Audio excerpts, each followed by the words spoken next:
1, 2, 3, 4, 5. 1, 2, 3, 4. Okay.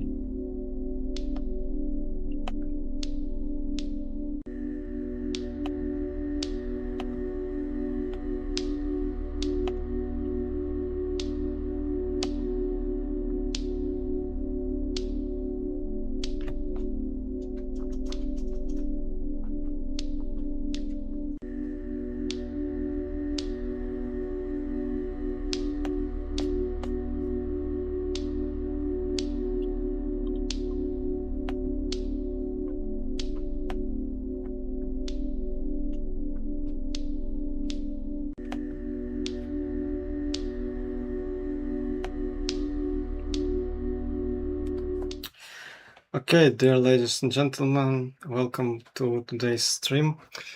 This morning a lot of subscribers have joined my Instagram, and that's a great achievement for me, which I was coming to for several months. 1 second. Okay, if I do like this, yeah, now I have better lighting. So yeah, now it's better.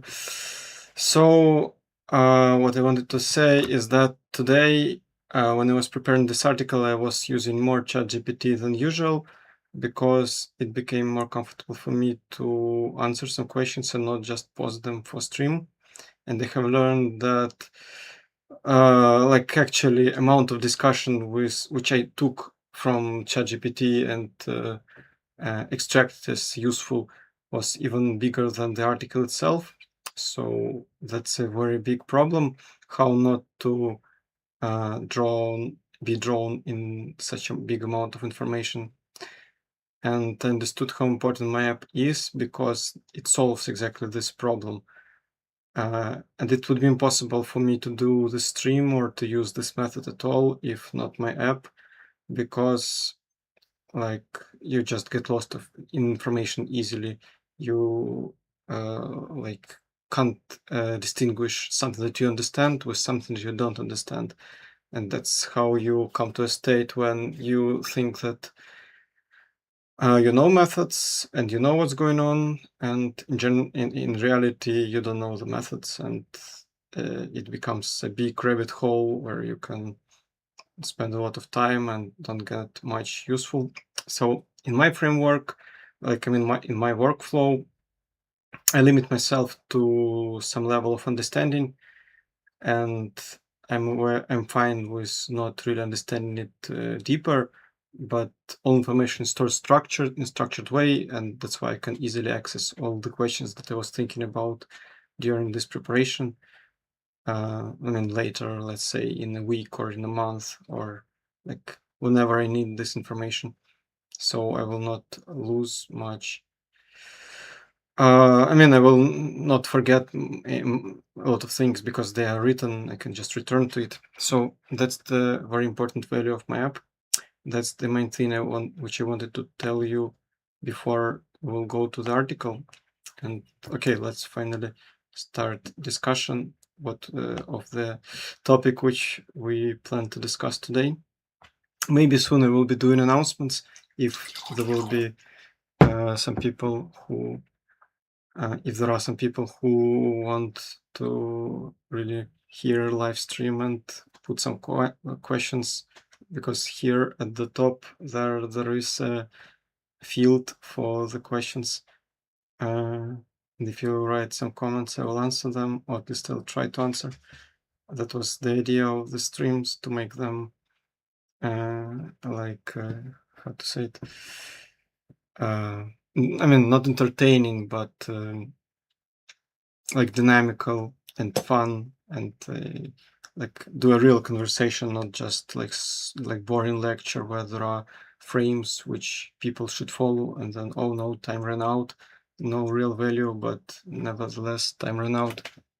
Okay, so yeah, I forgot actually to tell you as usual how I do it. Okay, I need to open this thing. So as usual, I start with the honest preview of the paper which I'm discussing, and that's the original version of the paper.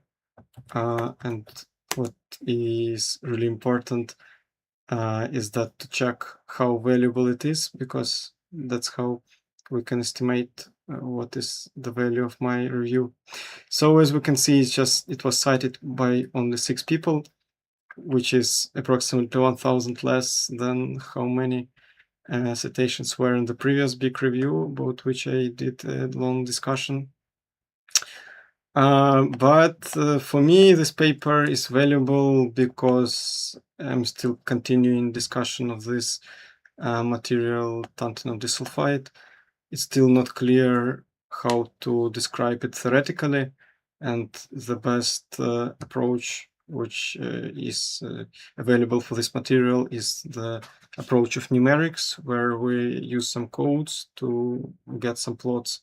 And spoiler, we will discuss today some of results. That's just the first plot. There are several other plots which we will go through during the stream. So even though I did a lot of streams about TMDCs, transitional metal dichalcogenides, which is the type of this material, I still can't do much because these papers were just reporting results. And I also wasn't using much ChatGPT. I was just learning how to read these articles in a more efficient way. And I did it, and now next step is to also use ChatGPT to give some answers. Maybe you can say that there are other AI assistants, but yeah, but it doesn't. I don't think that it matters much which AI assistant you are using, because anyway, there are some answers. So maybe soon I'll learn how to do some calculations also, but for now there is this open direction of just a good overview and just learning what was really done. And this paper tells a lot about what was done. They did their own calculation and shared their own results. So that's already a big motivation to study this paper. And another big motivation is that it gives little overview of what other people were calculating. Okay, maybe not the big overview, they just give a lot of citations, but still it's a good idea to have a nice review of of what was done. Okay, so that's the paper. It's 13 pages, but we have some pages for citations. So it's around 10 pages totally. And okay, before we continue, I can show you the table of contents of... so basically you can create such big PDFs easily with my app. And that's the table of contents of all of the articles that I'm working with. And so here, as you can see, with my comments, the article itself is 13 pages, and then more than, okay, also 13 pages section of discussion. So my discussion right now is the same big as the article, but I could have said have been sitting for several more hours with ChatGPT and get even more results. And okay, after this overview, let's just move to the main overview of the article. That's how I always do it, because that's the most valuable thing. And of course, yes, articles are written that there is theory and conclusion is at the end, but I don't think that there is sense of doing streams like this, because people want to get main ideas, and that's why let's start with main ideas, and then if people are interested, they can hear detailed comments about it. So the article is called First Principle Investigation of Screen Coulomb Interaction and Electronic Structure of Long Temperature Phase of Tantalum disulfide. And these are the authors. It was published 4 years ago. I mean, it was sent to journal 4 years ago. It was published 3 years ago, but it doesn't matter much. So, okay, what I understand right now, what is the main conclusion and main value of the article? Okay, again, no, I'm not in this strange situation where I can't scroll. So the main value of this article, as far as I understand right now, after thinking, let's say around 8 hours, it's hard to calculate, but yeah, it's around 8-9 hours about this article. So the main conclusion is that this is the model that they propose to use to explain all the effects, and by all the effects I mean just the band structure, and that's all. Yeah, I don't remember that they were calculating something more than band structure, but we'll see it. So that's the model with which they worked. And the advantage of this model compared to the previous models is that here we have this term. So this model will be discussed later in detail, but right now I just wanted to say that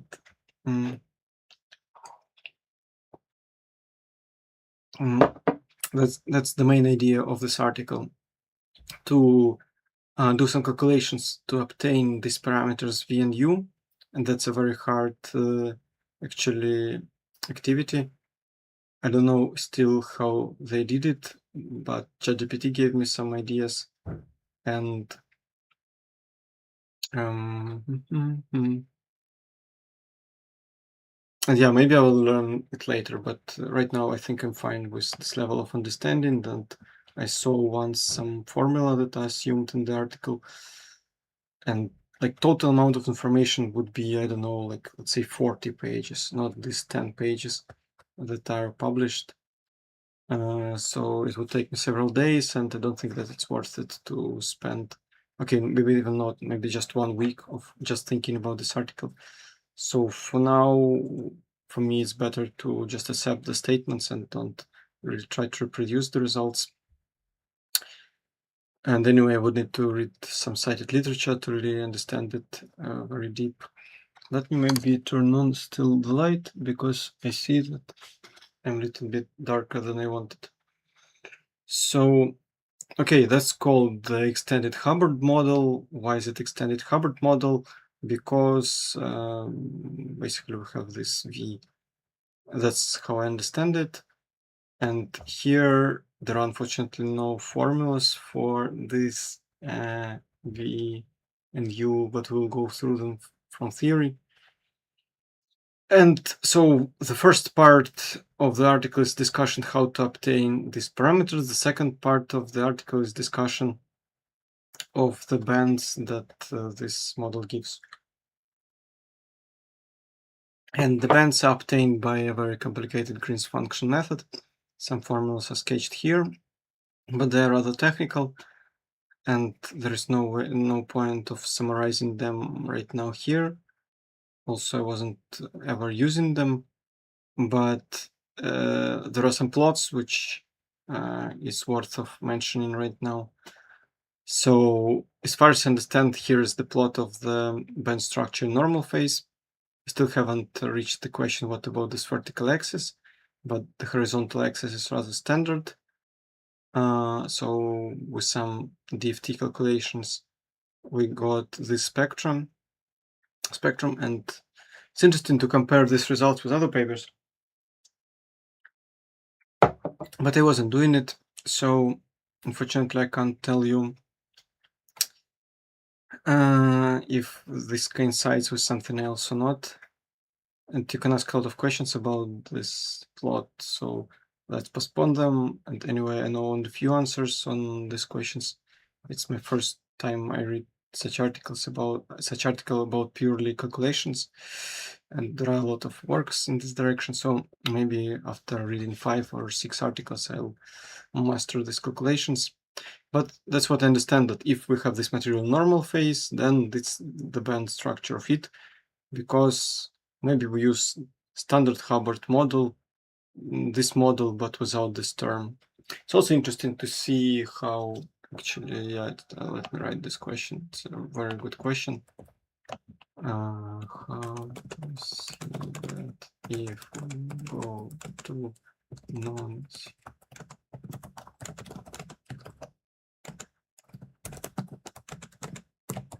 Yeah, we should have this transformation of v to 0, but we don't, I mean, I don't know how to reproduce it, so it's a good exercise for developing intuition of v.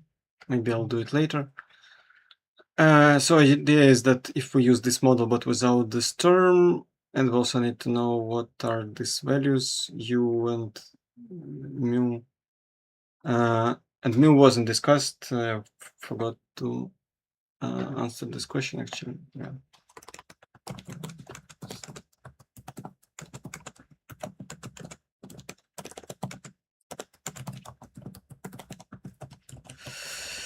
Yeah.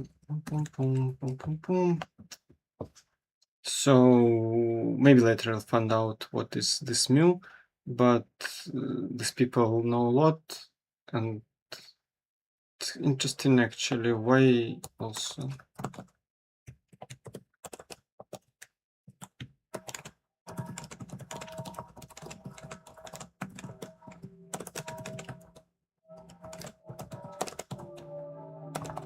Yeah, so I don't remember the discussion of T.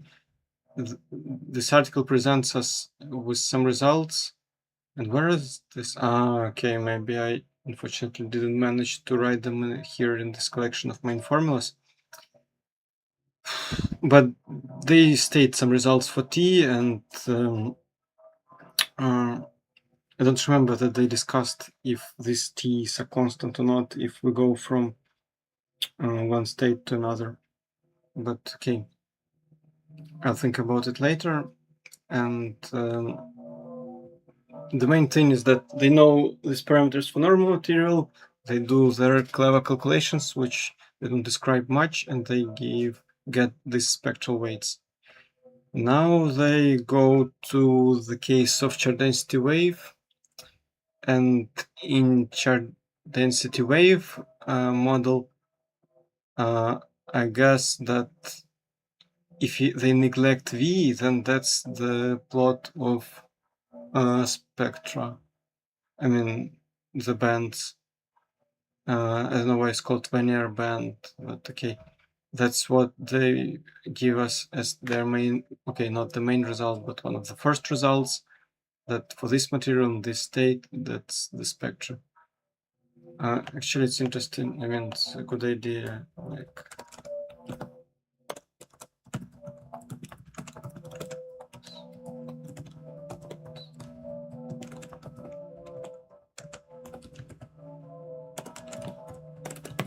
yeah, another question which I wrote is that, okay, that's the theoretical result, but what about experiment? Is it confirmed or no? And I haven't seen the plot here in this article.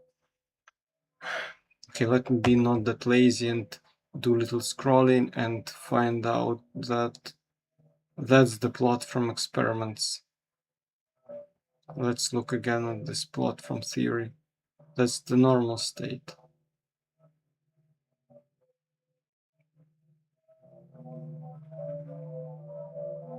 Okay, it looks different. That's the first time ever I did this comparison. And what I clearly see is that here on this plot, no, yeah, I mean, that's the normal state, and that's the normal state. Yeah, okay, that's a good question.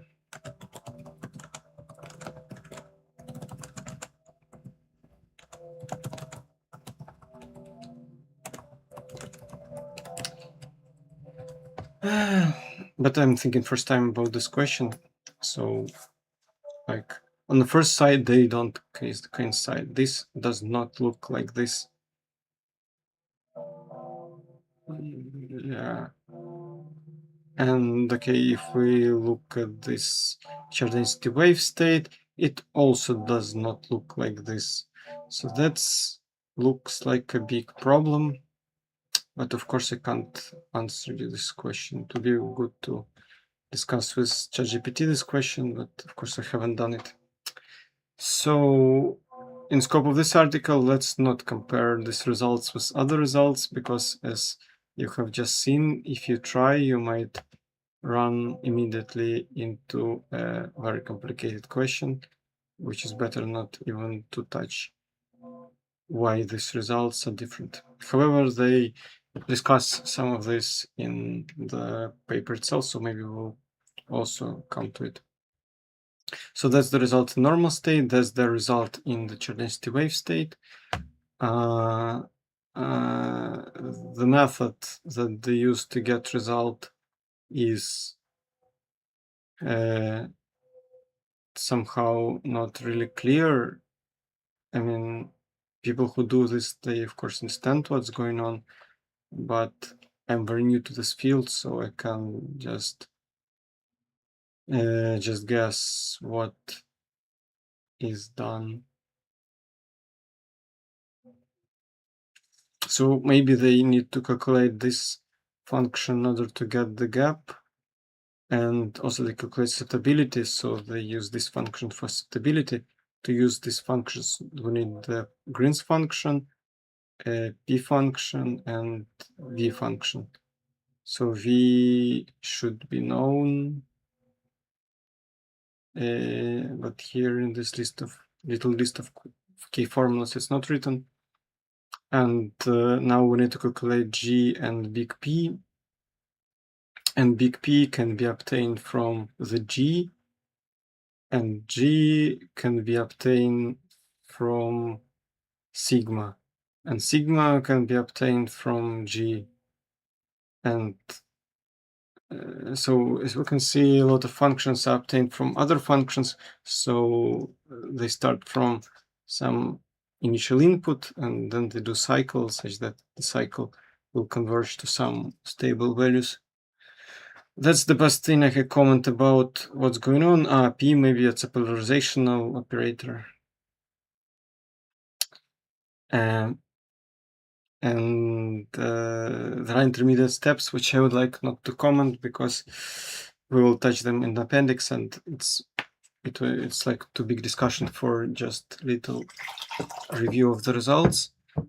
So I have told you the plots, then the function, the method that is used. I think these are key formulas, and these are the intermediate formulas that give us k parameters that then give us k results. And now I was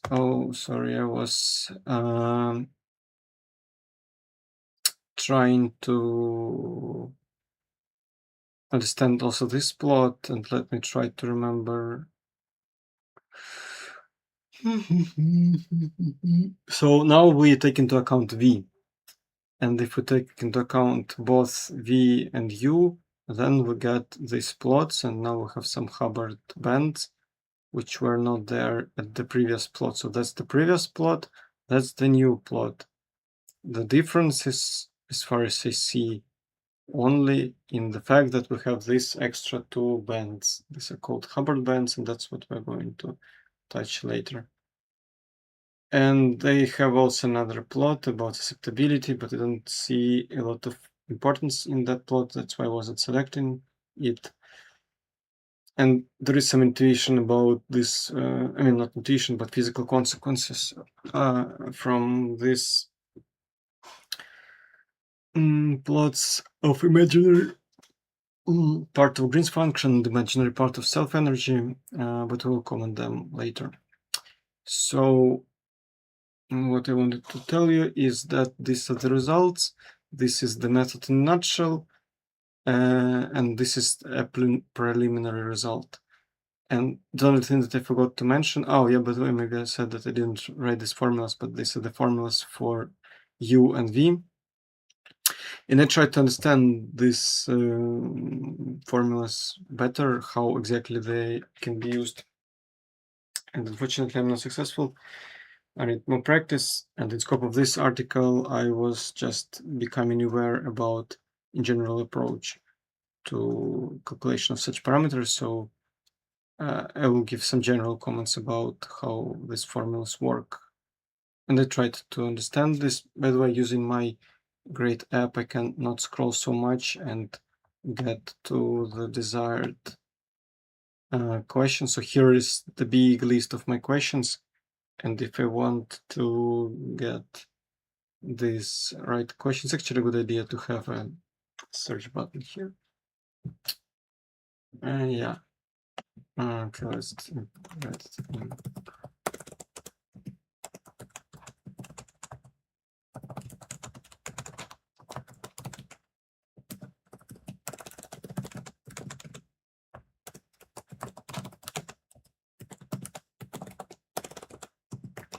Okay, I'll do it later. So right now I wanted to show you that it's easy to obtain some information.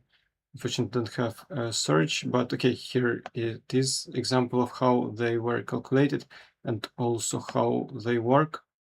So here you can immediately see relevant pages opened. Unfortunately, I blocked the screen, so I need to move somehow like this. So that's my little conclusion about these questions that I'm touching also right now, that how to calculate them. And that's immediately an answer from ChatGPT, which elaborates on the formulas that you have just seen. And also I can give you some examples. But of course, it's not clear if there is a real value of such calculations or not. Because definitely they look like they make sense, but doesn't mean that they make sense. Also, it doesn't mean that exactly them were used in this article, and it would take a lot of time to check the quality of this information. But they give more insights than just the statements about these formulas. So that's approximately a point on which I stopped thinking about these equations, that I scrolled through some statements from GPT, and also I thought about some statements in the article about these formulas. So that's how it works. That's the first stage, that's the main model, and that's the second stage, which is very complicated, but it gives us the spectral function, which is then plotted as the bands. That's how I understand it right now. And also they calculate susceptibility, but I don't think that it's very important. There is one strange statement about it, which we will discuss later. But so it's also used, but yeah, but it's not the main part of the article. So that's the article in a nutshell. So now we will go to details, and if you're not interested in details, maybe what I have told you is already enough for basic understanding of the article. But right now the goal for me is to finish this article, because it will be second article per week, and that's the amount of work that I plan to do. I haven't planned to do more, and next article will be only next week.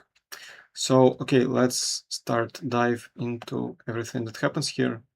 And I hope that everything will be faster than in previous stream, because I was using GPT more, so I have more answers than how much I could have without this help. Okay.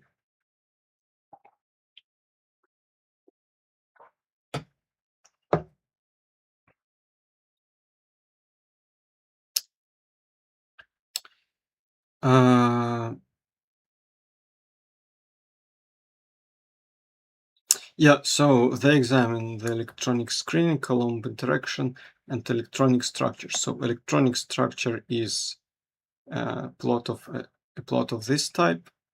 What is the screening? I don't really know right now. Maybe it's hidden somewhere in these formulas, but we'll try to figure out it later during the article.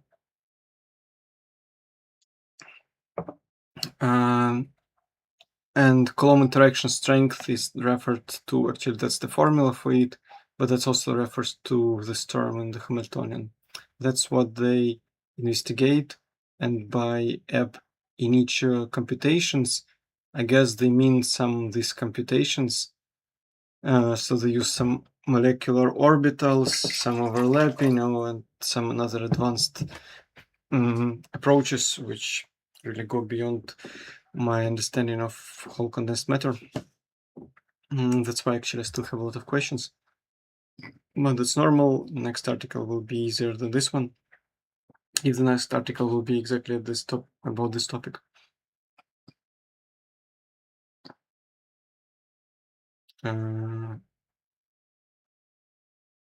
Yeah, and we don't really need to understand what is a quantum spin liquid. It's just, of course, a property of this material, but it's not really important to understand this property. Yeah, now here they say that they use random phase approximation, and some of that there will be random phase. We will look at it later. That's basically just a description of the method. I forgot to raise this question, like V is no local. They call it correlations, but it isn't really important how much they call it. Maybe yes, like V and U are directed to correlation function, but right now exactly them were not calculated. So I propose just to skip this label as correlation functions. And local means that, look, here in this term we have the same site on which we have some operators ni and ni, that's the same site. And here we have two different sites like I and j. And that's mean by non-local. And so different screening models, I guess, yeah, we will look at this formula. So that's like just one approach of the screening formulas, but I don't have much intuition about this, like screening. I have just seen two approaches, but I don't relate them to some real screening, which is like known from condensed matter or electrodynamics.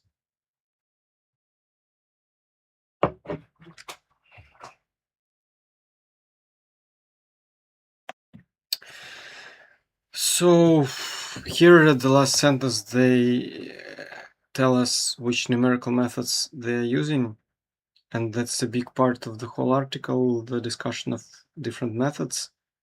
I mean, not discussion, but collection of statements about different methods. And like dynamical mean field theory is a famous method.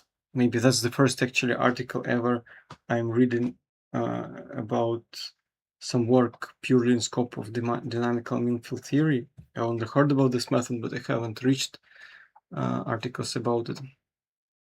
And yes, that's exactly the first article in my life about DMFT. So as far as I understand, the problem is that if you add this term, then the calculations become way more complicated. So there are advanced methods that are used for these calculations, and they're called GW plus EDMFT. What is extended, I right now forgot, but there is somewhere answer here in the list of questions. Right now I don't have a search button in this question. Oh, actually here. What is EDMFT? That's already this question. It's not so hard to find if I wrote it. But synchronization is not so good, so I need to scroll a little bit. Yeah, and that's what EDMFT. And as you can see, it's very hard to extract some key information immediately. You need to read what's written here, which is not big information, but right now on this level of understanding, let's just open some plot here for it nicely to stay here and just understand that EDMFT is some modification of the method that I haven't introduced yet, this DMFT. Because right now I also need to explain what is DMFT, and I don't really know. I mean, I can elaborate based on the title, but that's a bad idea. I wasn't working with it yet, so the main idea is that's the name of the method that they're using, and the main reason is that the model that they solve is unsolvable with other methods. Okay, now let's go to the article. Yeah, so the first question, which is here, is the question which I always had, that like if we have packages for the code in condensed matter, like why we can't just plug some different initial values and just get the results? And that's the reminder for me to think about it later, or maybe discuss it with some people who are doing calculations, because maybe they are developing their own numerical methods. Maybe they are checking different calculations to find out which calculation works better. Of course, maybe it's not that hard, but on the first sight it looks very easy. You just need to plug different configurations of atoms, and these codes propose energy band, so everything what you need to know is to just plug different numbers.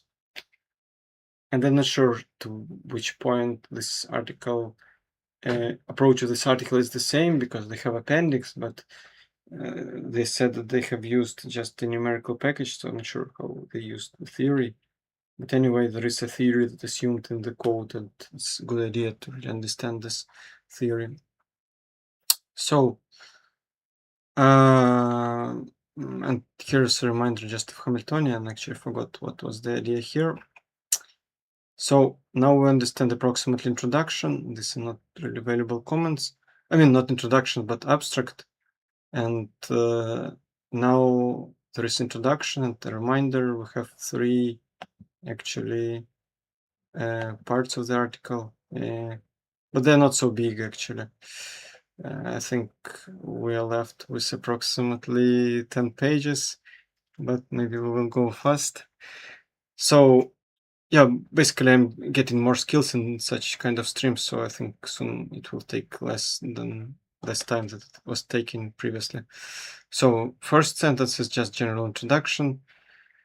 Let me check if I need to comment something. Yeah, so as it was announced before, this model, okay, let me open it here, because we always assume this model when we read the introduction. So this model uses some Coulomb interactions, and they say that, hey, that's actually central theme of condensed matter physics. Of course, we don't need to really believe it. It's, of course, to some extent true, but it's rather philosophical question, so it's just an introduction. So here it's another part of introduction that tells us that actually two-dimensional materials are good for research, right? Yeah, I mean, it's written that they were researched, but it's assumed that they are good for this research. And I already hear it not the first time that they are called van der Waals materials. That's rather not important comment. So, so we'll figure out later what is. Oh, I have a new subscriber. Thank you. What is the meaning of the of this van der Waals materials? Of course, there are van der Waals forces, but for right now, it's not important. It's just a comment for me to think later about it. Now there is the summary of Hubbard model, which I haven't learned yet, because that's another big preparation. Maybe I will do it next week, actually, because there is a strong motivation from this article to learn the Hubbard model. So they can explain metal to insulator transitions, and in general there are a lot of articles about Hubbard model. Like, yeah, here it's written about localization, some magnetic moments, and some transitions. So these are well-known properties of the Hubbard model, and right now it's just a part of introduction. So if you want, there are 8 citations for better explanation of this model. Yeah, now there is another irrelevant statement that actually there are these two states, but in this work. As far as I understand, we are not touching quantum spin liquid, and superconductivity we're not touching at all. There will be some comments about quantum spin liquid. There was, however, even here quantum spin liquid candidate, but I don't understand yet what is the value of quantum spin liquid. It's like rather just introduction, which is better not to point much attention to.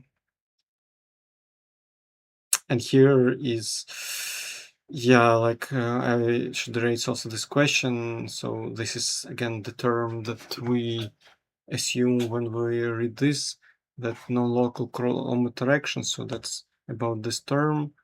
It originates from just interaction of several electrons on different unit cells. I mean, okay, let me show you the illustration. So, but it will be discussed further actually. So here is the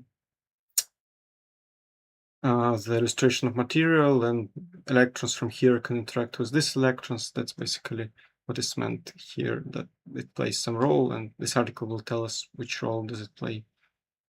It's actually maybe a good idea to summarize when I was doing the summary, which role does it play. Actually, I don't know. I mean, we have this plot which tells us that some bands appear, but as I said, I don't yet know the connection of theoretical prediction and experiment, I mean, how they are coincide or not. But announcement was that this term gives a better like prediction than the model without this term. Okay. Here it's written that what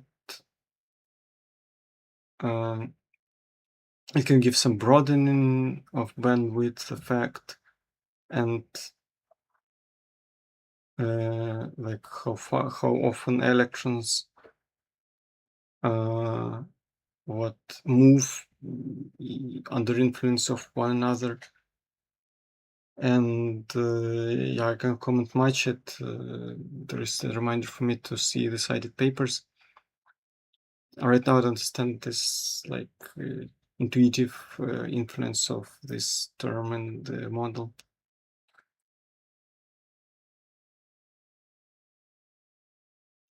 Yeah, here it's better for me to follow my notes. There are like some phase transitions, as we already know, like metal insulator phase transition.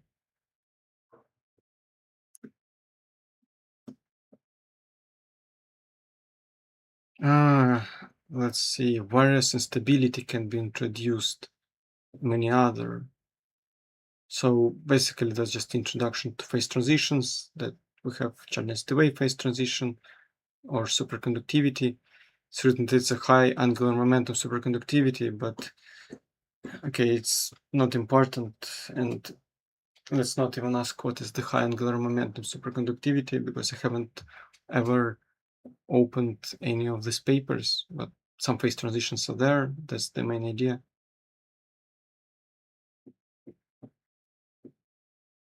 Now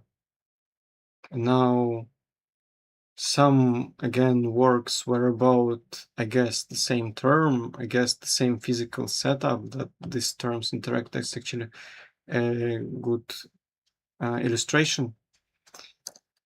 And here we have this V term that is meant here, that something here interacts with something here. And it's written here that these cited papers deal with this also model. It's written here like increasing attention. Yeah, I guess that's what's meant here. Now we have another introduction, that there is this material.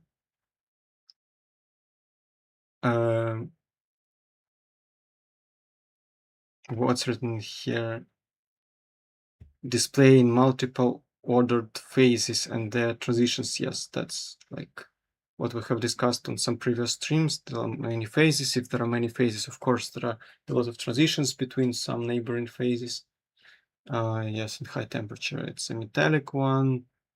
I still haven't reached the question what is meant by metallic. Maybe we can just stick to like basic understanding that the resistivity is not so big of it in like high temperature state. We can remember that plot. I mean, okay, let's little bit scroll and see this plot. That's the plot that it's worth of mentioning because it's again assumed here. And maybe it's a good idea to read this article read these sentences by looking at this plot. That's the metal phase. Okay, that's the pressure, that's the temperature. Typically people speak just about temperature and assume some pressure here as some ambient pressure. But okay, if we go to higher pressures, then we'll have superconductivity. And that's the main idea of this plot. Yeah, here we say that, hey, from this metallic state, however, there should be also commensurate density wave here. But here's written about this region nearly commensurate density wave. And also here there's superconductivity that's written here. The only thing that I didn't know is that it can be obtained by electric field.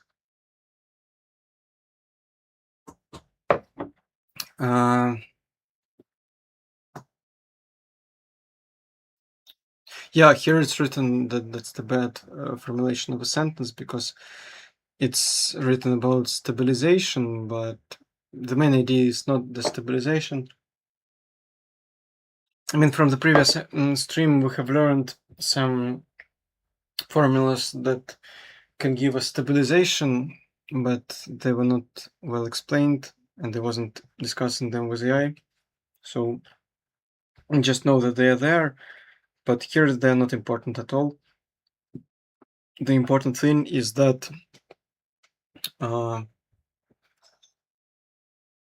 there is a distortion of lattice. So here we're speaking about electrons and their properties. For example, resistivity, which is also presented here, and that's also a typical plot for this material. So we're not speaking about this here. Here it's written about the change of a lattice, and that's a typical thing which you can see also here, for example, or here. Okay, but it's not clear what's going on, but the idea is that electron merged to some clusters. Let's open the image from this plot, and that's the image from, from this article. That's the image from this article, and yeah, this is the best image which you can think about. So if you look from the top, then tantalum atoms of this tantalum disulfide material, tantalum disulfide. So they're attracted. So here they're attracted to the Witt stars, and that's what's written here. That's the pattern that also appears if we look at the atoms, but not on electrons.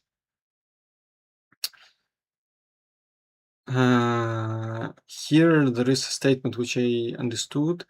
So it's written that in this state there is a flat band near chemical potential because of reduced hopping. So I forgot to think about why do we have reduced hopping.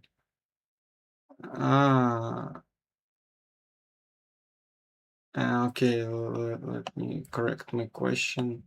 Here it's written or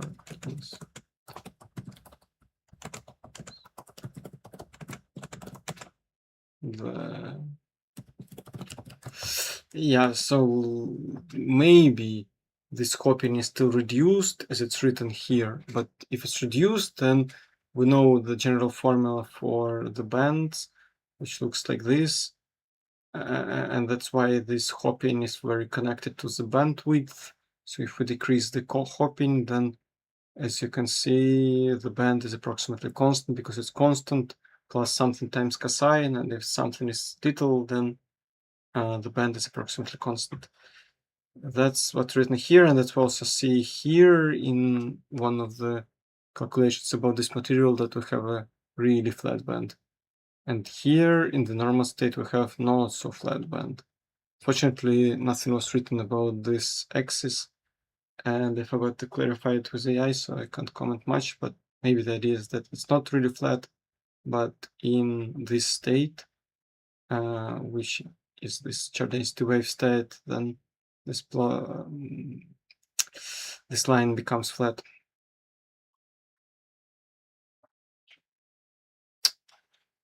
Yeah, that's written here. That's maybe here an answer to the question which I already forgot. I mean, I didn't forget the question, but I forgot the answer. So why do these hopping constants diminishes? Because orbitals, yeah, like hopping now becomes hopping between two sides, two clusters, and they are far away from another. That's why this hoppings change. Okay.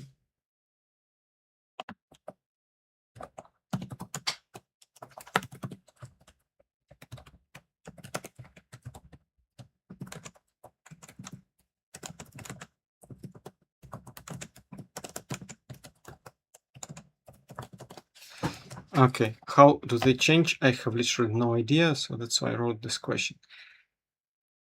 That's here a typical sentence of promise that study is important. And that's a list of citations which might help to believe that the study is important. But of course, I'm not convinced, and I wasn't opening it. Now let's look at the next sentence. And yeah, the important thing is that this clustering of the atoms, when we go to Chernysty wave phase, it's called Star of David, SOD, and this notation will be throughout of this article, so it's good to remember what is meant by SOD.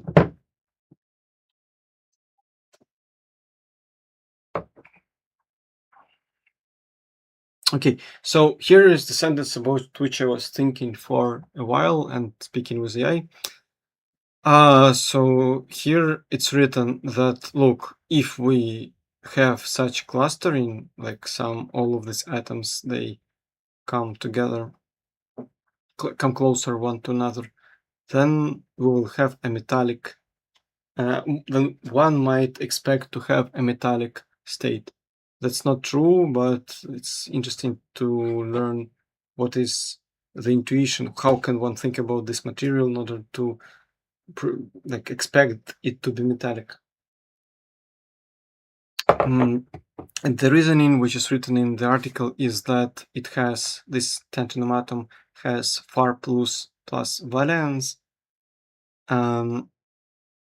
So this cluster should have 13 atoms. And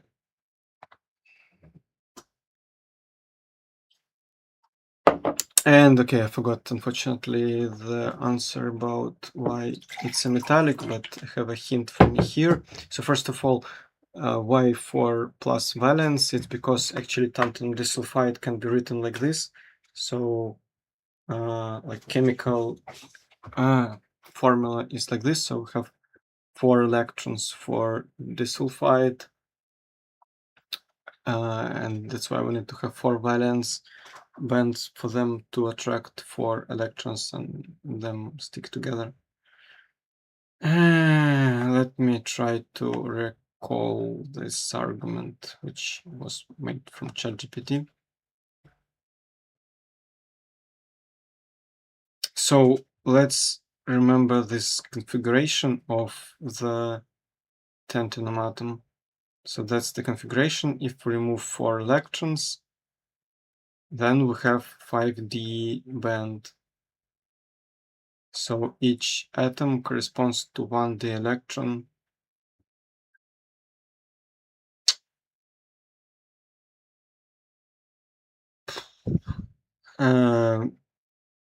Okay, this makes sense, and that's of course very true because here we have 5d. electrons, like electron which sits on the 5d orbital. But it's not clear why do we need to remove 4 electrons. Yeah, it has 4 plus valence. So if we bring them together, doesn't, for me, it's not obvious that we have like 1 electron and we need to remove 4 electrons if we have 4 plus valence. But something here is assumed, and the correct answer should be somehow close to this answer.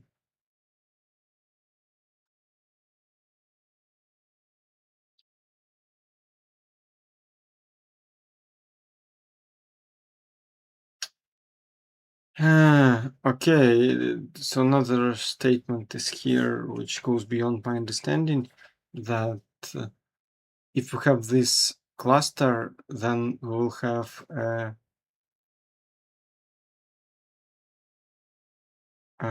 sorry for my little distraction. We will have 12 bands, 12 electrons, I mean, which are needed to form a band or a molecular band.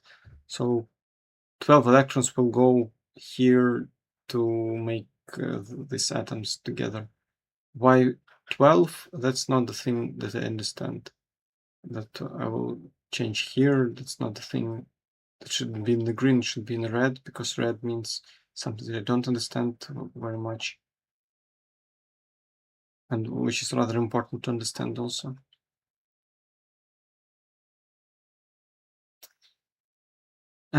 Yeah, and the idea is that there will be still 1 valence electron, and also there can be a second valence electron because there is spin of electrons. So the band is there, but only 1 electron is on the band, so second electron will also get to the band.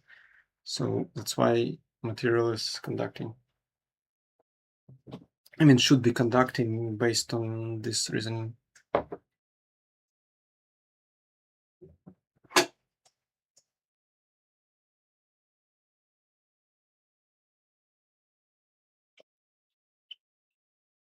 Yeah, so something like this is an explanation. As you can see, I did not fully understand it, so I can reproduce it only to this extent. And for some reason, there are 12 electrons. For some reason, we have each electron for 1 atom, and totally we have 13 atoms, then it's 1 electron more. So it goes to a conduction band, and totally material is conducting. However, if we look at the calculations, we have a gap, we see a gap between the basically Fermi energy, because there are no x's unfortunately here, but we assume the energy, and that's the Fermi energy, and that's the first band. So we have insulator, and experimentally it's also known as insulator. But actually it's very interesting. Okay, let me write this question.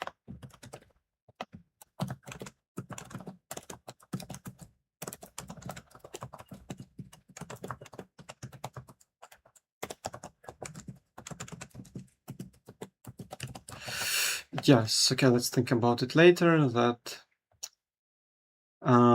something is wrong in this reasoning, which I don't fully understand, but if I did understand, I would still not know what is wrong here. Yeah, as I said, as it's also written here, experiment tells us absolutely different thing. Okay, that's already written here.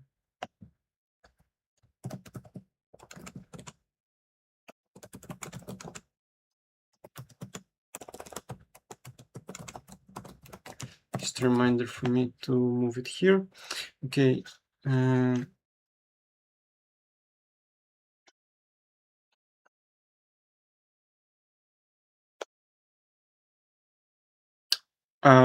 Okay, so here we have interlayered dimerization and Mott mechanism. So unfortunately, I have approximately no idea what is meant by both of them. However, later in the conclusion, there will be only one valuable. I mean, in the section of limitations of studies, there will be only one valuable statement, which is about this interlayered dimerization. And that will be not taken into account during this article, but that's rather important thing to think about. And mod mechanism is a well-known mechanism where if we change the amount of electrons, we can go to insulating state because of some comparison of kinetic and potential energy. But I need to think about it again before I will tell you what is meant by mod mechanism. Okay, that's written here that maybe because of these two effects, but it doesn't answer the question, right? Like, yeah, like these are just names, and we need a clear answer what's wrong in exactly this reasoning, which was also not actually written here. It was just shortly mentioned.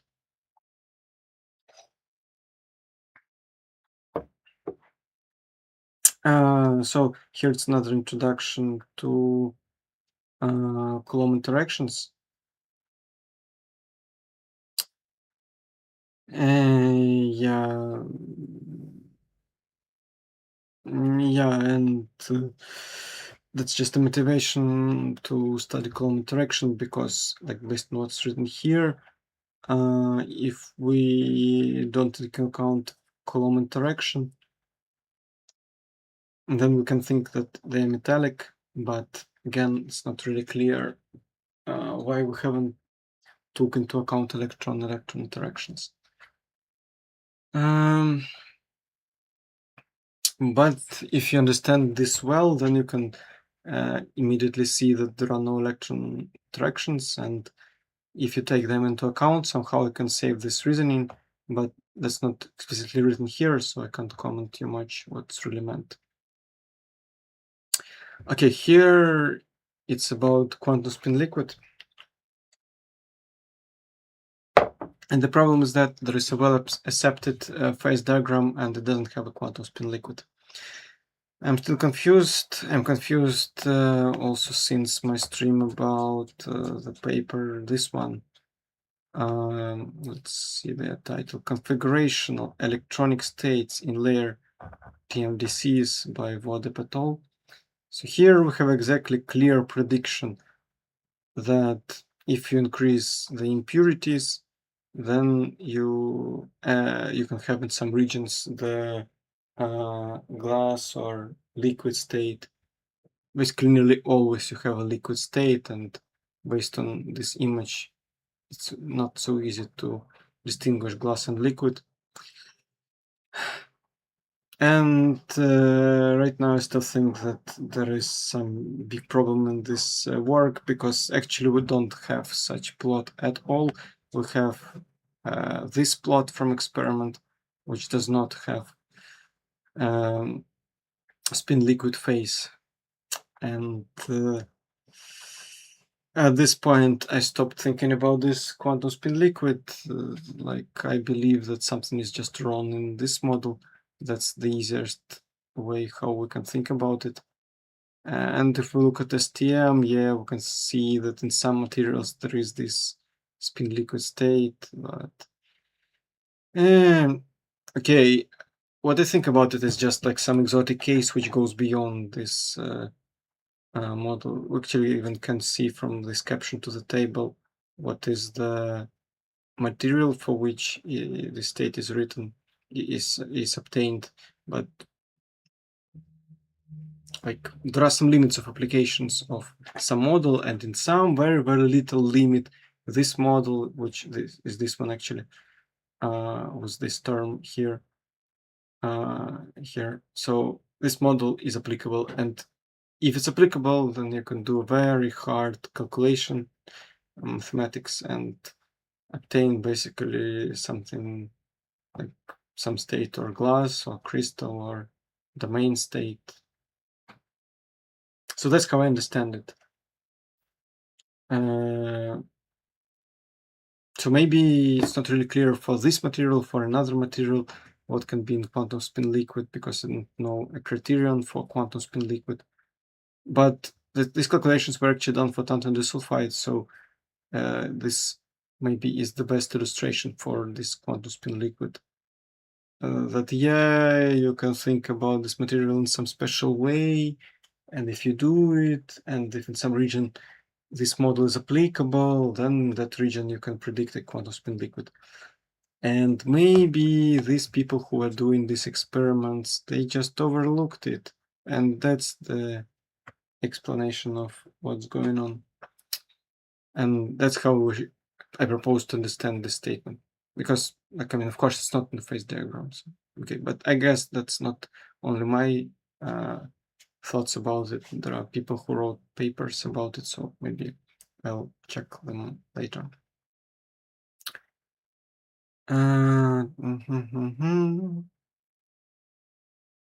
Okay, here there is an argument for quantum spin liquid, and it's just citation. I don't think that's important at all. I really have no idea why did they write it, because it just distracts us from the main model.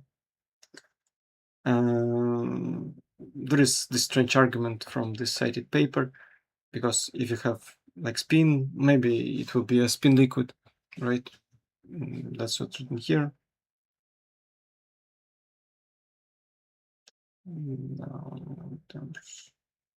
And there is another criterion of a spin liquid and it is the absence of long-range magnetic order and gapless spin excitations. And this looks like another couple of phenomena which really I wasn't working with at all. Just let's imagine long-range magnetic ordering. So maybe these spins that we haven't seen ever. I mean, I haven't seen ever, because here nothing is about spins, and on other articles also nothing is about spins, and here it will be also nothing about spins except that we have this Hubbard bands that actually take into account spins, but they're not telling us anything about magnetism. That's how I understand it right now.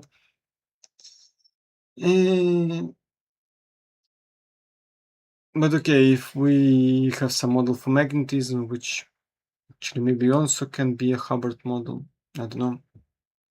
Because Hubbard model is famous for its magnetic properties, so I'm not sure. Just I wasn't asking this question ever to anyone, that maybe this model is also used for the exactly this model for magnetic properties, not another version of Hubbard model, but exactly this one.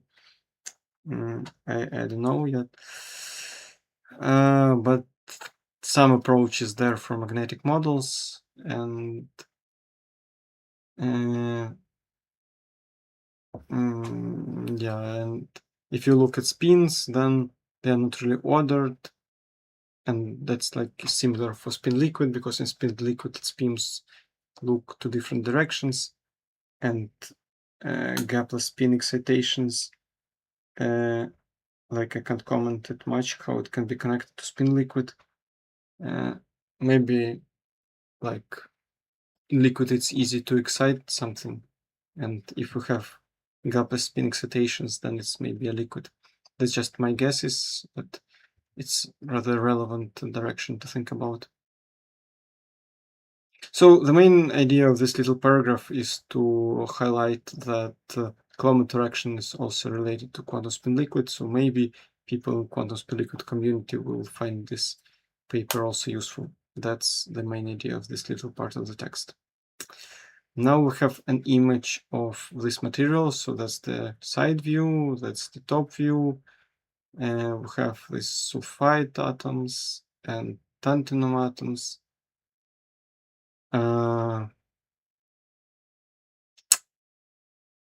Let's just compare it with figure 2. So I don't know why did they write this triangle. Let's see, okay, figure A. Okay, that's rather useless triangle, because the real triangle, two triangles which will then merge to the star, is the triangle of tantalum atoms, and here is the triangle of sulfide atoms. But okay, that's how this material looks. That's rather clear. That's what I wasn't ever thinking about yet. The picture B. So we have three-dimensional image, and this configuration is known as 1T phase. When these are the sulfite atoms, this is the tantalum atoms. And we have like X, Y, Z arrows for some reason sticking here and there at A, B. So okay, A and B are rather clear arrows. They are like this. Okay, except that B is rotated corresponding to A.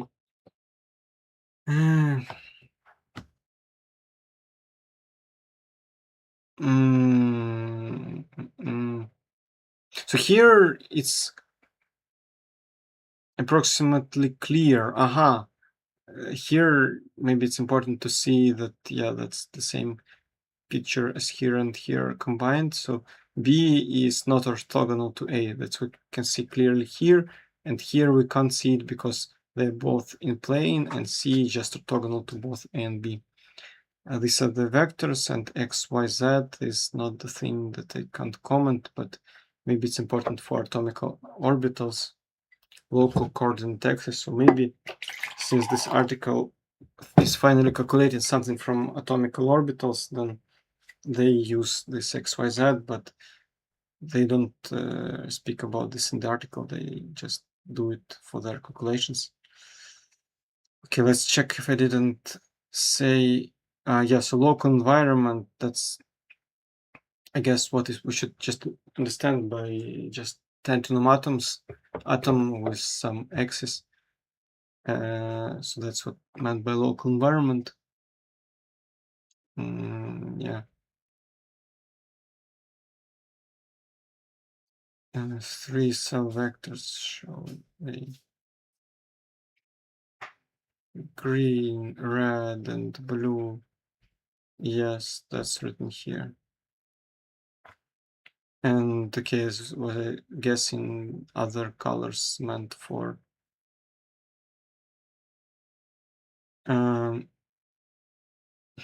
three cell vectors. But what are the cell vectors is not what we know, but as I guessed, they were used for the calculations of atomic orbitals. And now the C vector, which is a C plot.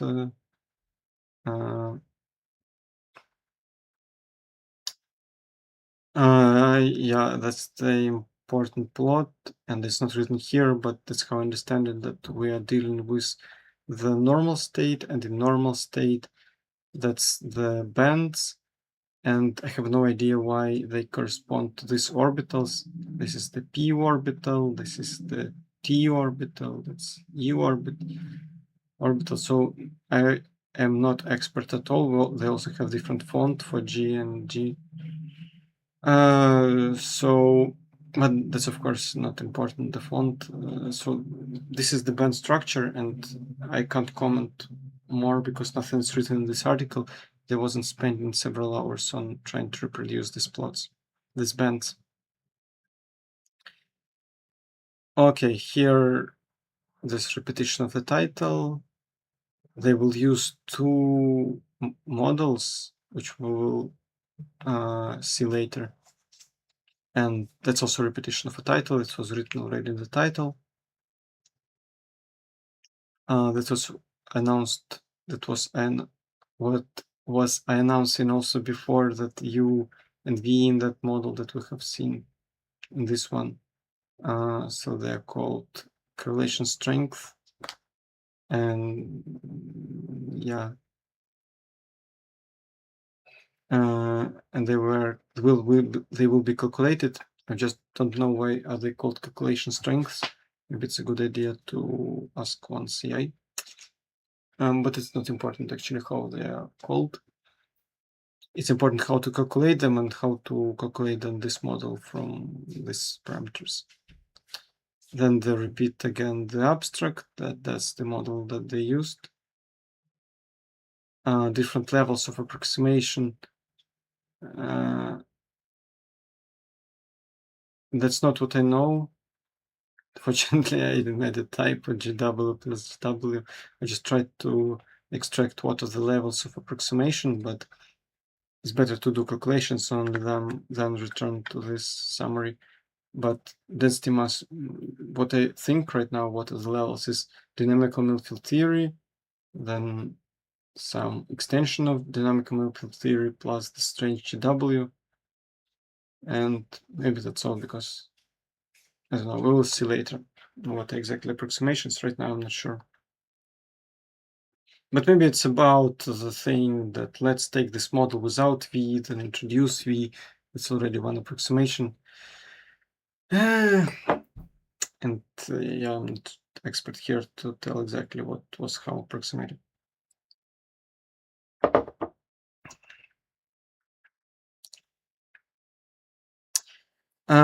Here it's written that, like, if you work with this model, there is the gap, which is well known as mod gap, and there are some standard methods for calculation of it.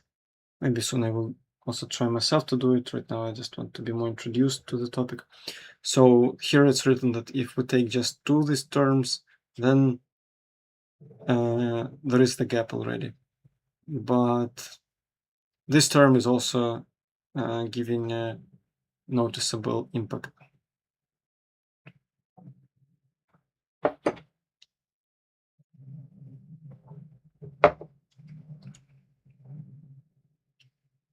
So here it's written that this term, like Coulomb interaction, gives screening, band dispersion, and charge another possibility towards charge ordered phased. So like I was thinking about this another possibility of charge ordered phased, and it will be written later that it's unphysical because it requires too big V for it to happen. What is electronic screening? I have still no idea, but is there in some formulas? Maybe that's already a formula for electronic screening. Yeah, it's written dynamically screened interaction. But in order to understand this formula, we need to understand what is the W, and the W is maybe in the Green's function of phonons, maybe here. Or maybe here. So there is no, right now, in the top of my head, intuitive understanding of W.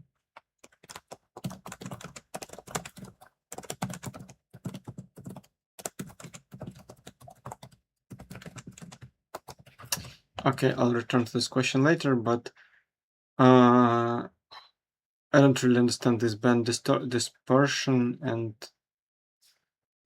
electronic screening. Okay, but that's actually an important question. Which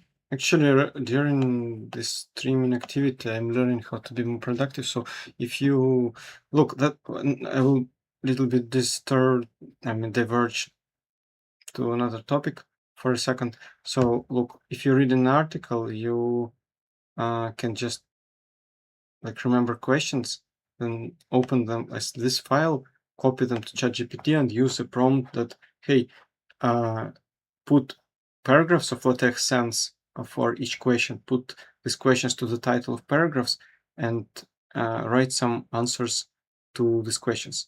And then you can store these questions in this app. I see, like, that's my list of questions about things.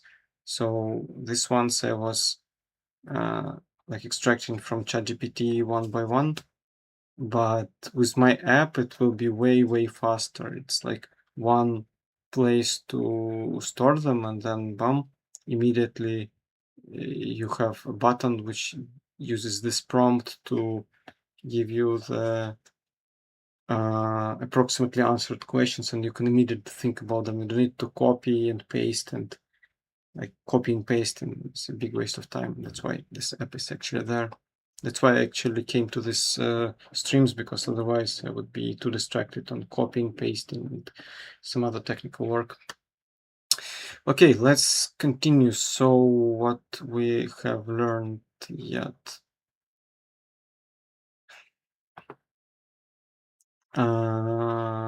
Yeah, there are some orbitals that are there, and then there was a repetition of abstract. So yeah, I was trying to explain the screening effects of some screening is here in the formula. Maybe it's about some normalization of some parameters, but yeah, so maybe we need to think about this formula when we imagine some screening. And band dispersion is something that we're going to see maybe later. But what I remember is that actually we will come to this plot and we have a new bands, but these Hubbard bands, they're not just one lines, they have dispersion, and they appear exactly because of V. That's how I understand it. So these special bands with dispersion appear.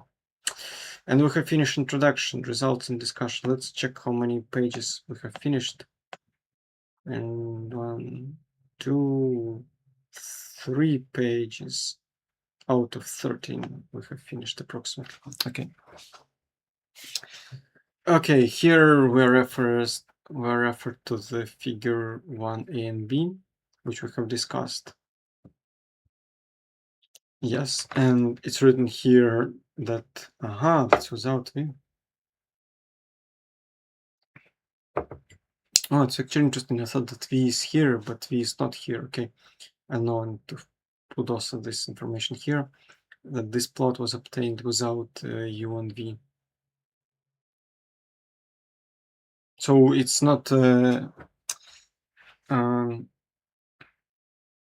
to say, it's not surprising that this plot is not shown, not seen in the experiment, because there are two important parameters which are neglected in this plot. So it's rather a useless plot. Yeah.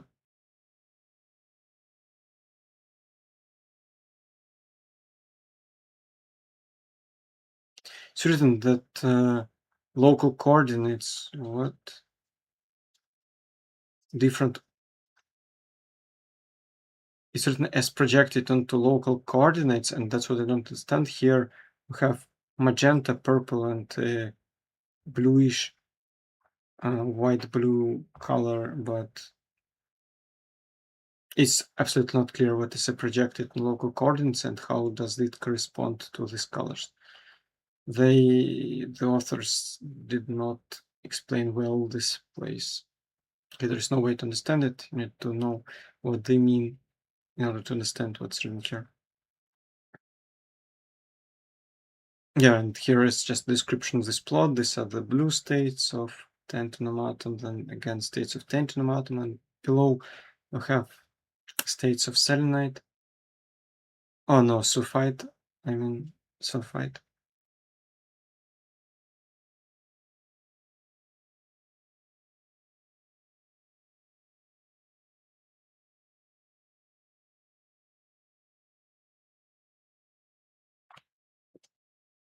Okay, now so now this is just description of this. Maybe that's the scale, like electron volt, above 3 electron volts. So that's the answer to this question about this thing. So these are the scales, but I'm a little bit confused about the how do I say it? About the axis. So okay, it's still from Fermi surface, but this is in terms of electron volts. This is the scale. So we don't know how much it is different from Fermi energy. We just know in real units, what is the value of the energy. That's what's written here. The interesting thing is that there are greenish bands, and for me it's a little bit strange because we have some mixture of bands, and okay, maybe I need to actually decrease a light little bit. Okay, this secret button. It doesn't decrease the light. Okay, now it does. So I don't know what is a mixture of these bands, and I forgot to answer this question. Okay, but some strange things happen here because that's a greenish bands. That's how I understand this thing. And now they say that this is a good agreement. It's not clear what is meant because here they say that they neglect important parameters and it's a good agreement. It's strange how it can be. If they neglect important parameters, then it should not agree with some other research about these bands. So yeah, I'll check it later. I have no idea what's meant here. But I mean, the statement is clear, but what is really meant, it's another question. And here we present it with the next figure. Is it a good idea to discuss it right now? Maybe, yes, I will just return to this figure after discussing something here.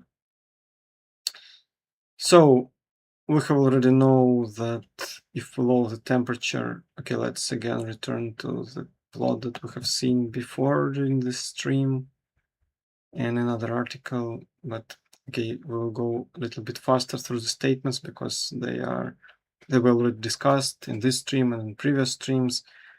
This material undergoes charge density wave, as we see here. And these are the temperatures for this transition, as we discussed. Yeah, there was this pattern on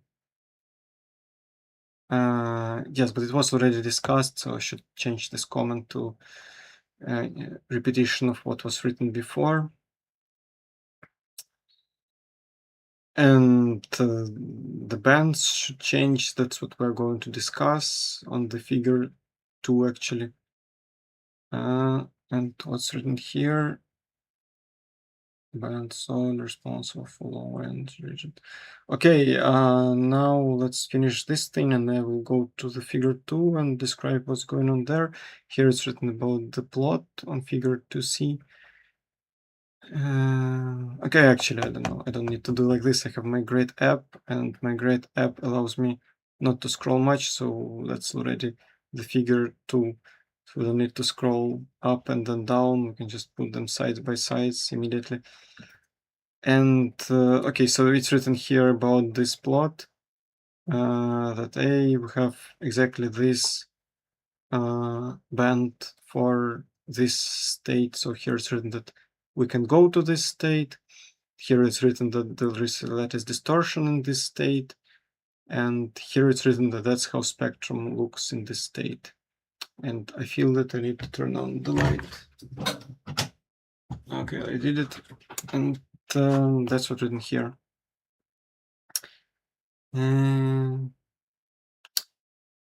Yeah, so here it's written that it's flat and non-dispersive.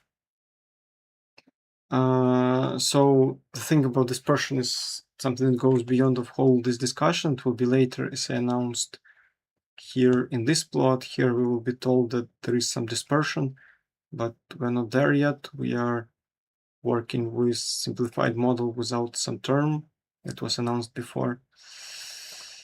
And so that's the main thing about this figure.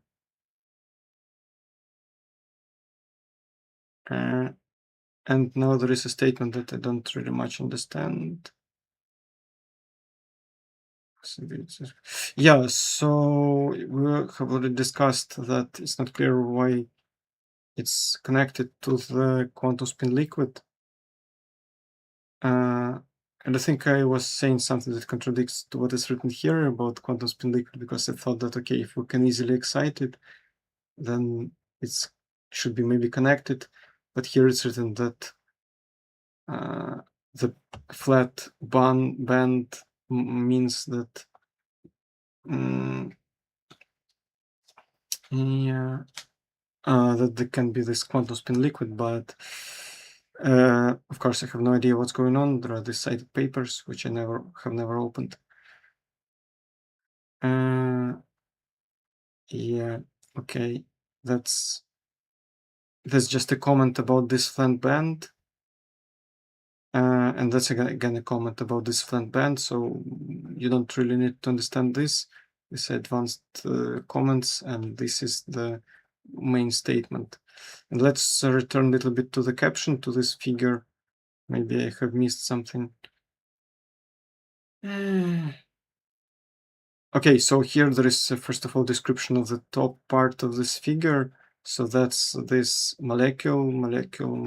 That's the illustration of how atoms are formed towards center to get the molecule. This is an important illustration of the parameters that are going to be used and which were announced before. So this is air on-site potential. This is the interaction between two sites. And yeah, and there are some unit cells. It's actually a good idea to let me write it to the question list of questions. Are the A and B and unit cell vectors?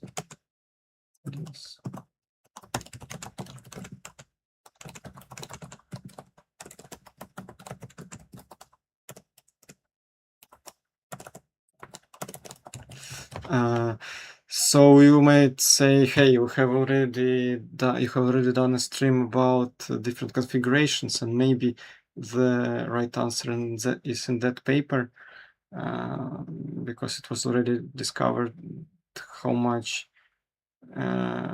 what is the configuration based on different unit cells, and maybe the answer is that, hey, we have actually a lot of states. It can be a spin glass state, or like spin liquid, or purely symmetric state.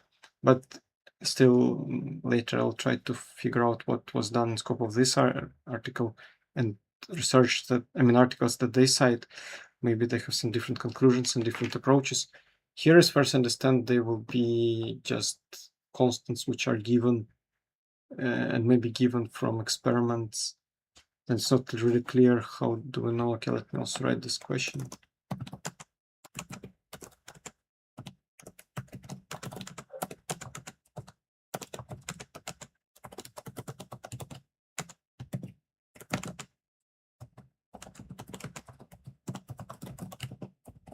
Yeah, so because article announced that they are calculating everything from the ab initio principles, but I don't know how to calculate this actually unit vectors, and maybe that's actually an unsolved problem.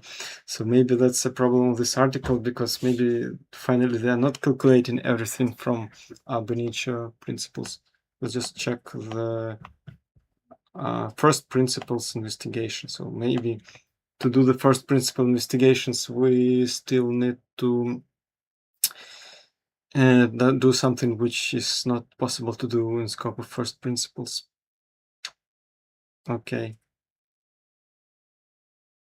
And what is B? Okay, the B is a plot which we will never use later, and it looks really advanced.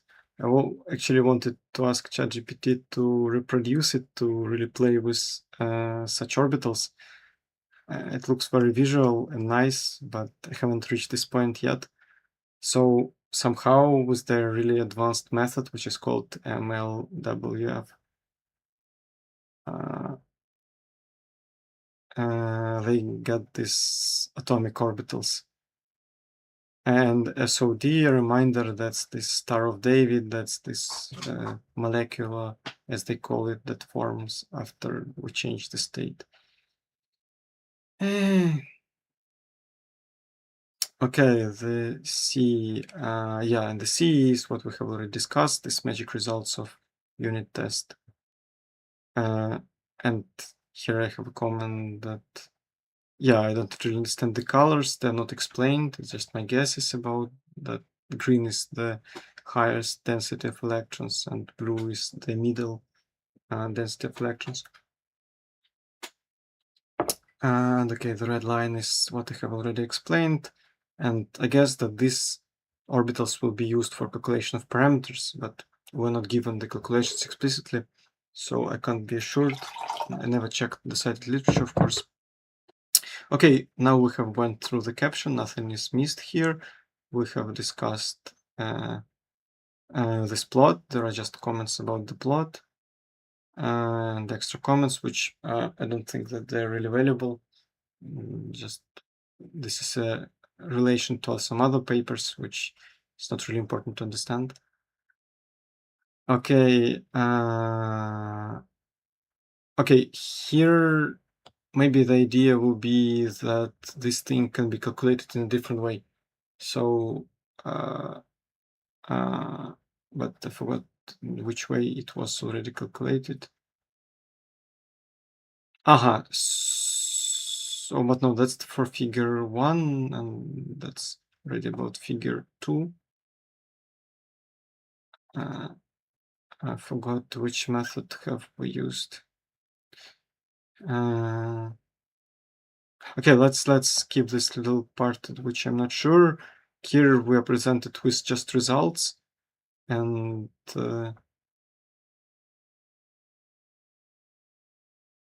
okay, no, yeah, maybe I just wrote this wrong comment. I said I wrote with another method, but it's not really the truth. The truth is that that's the method which gave us this band. Before it wasn't written which method, but that's, I mean, it was written here in the caption, right? And here. But we are not explained, the explanation of this method is not provided in the article. Maybe it's well explained here in the cited paper, but right now for me it's just the name of the method and I can't tell you more about it.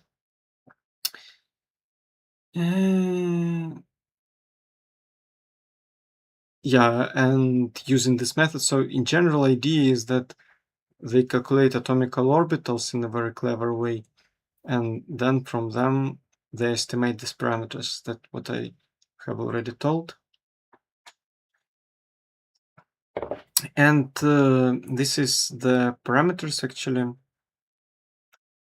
A real space visualization, yeah, maybe that's exactly the orbitals.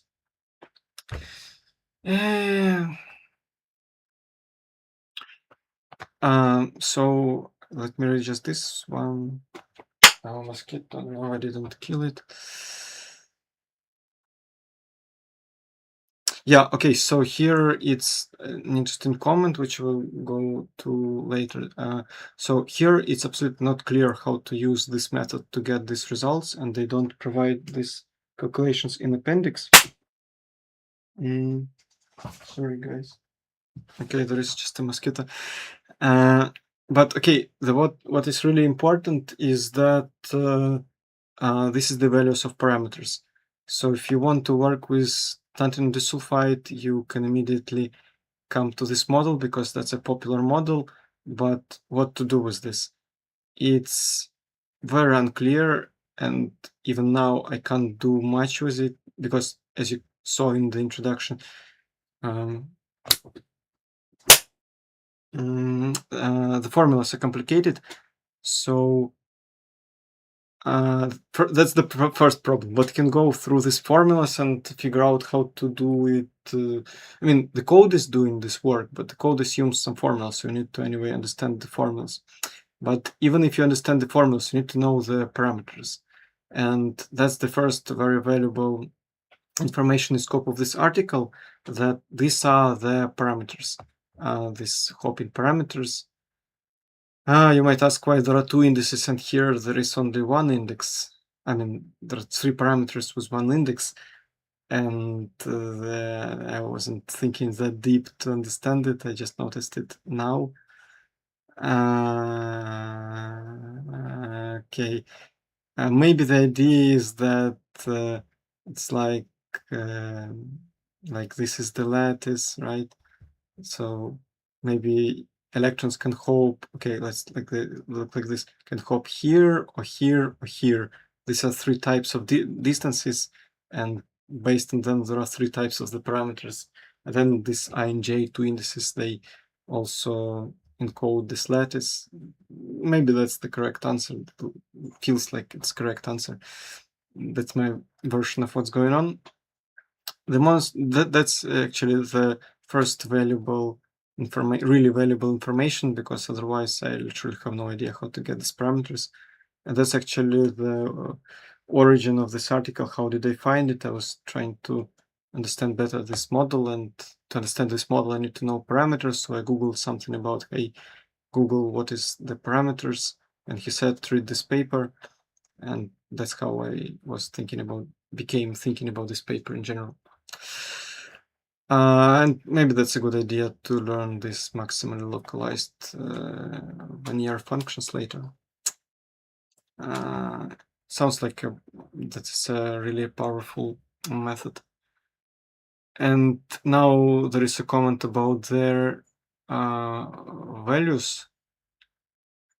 And okay, it requires some good understanding of what is meant by 1, 2, and 3. And it's written like third neighbor hopping. And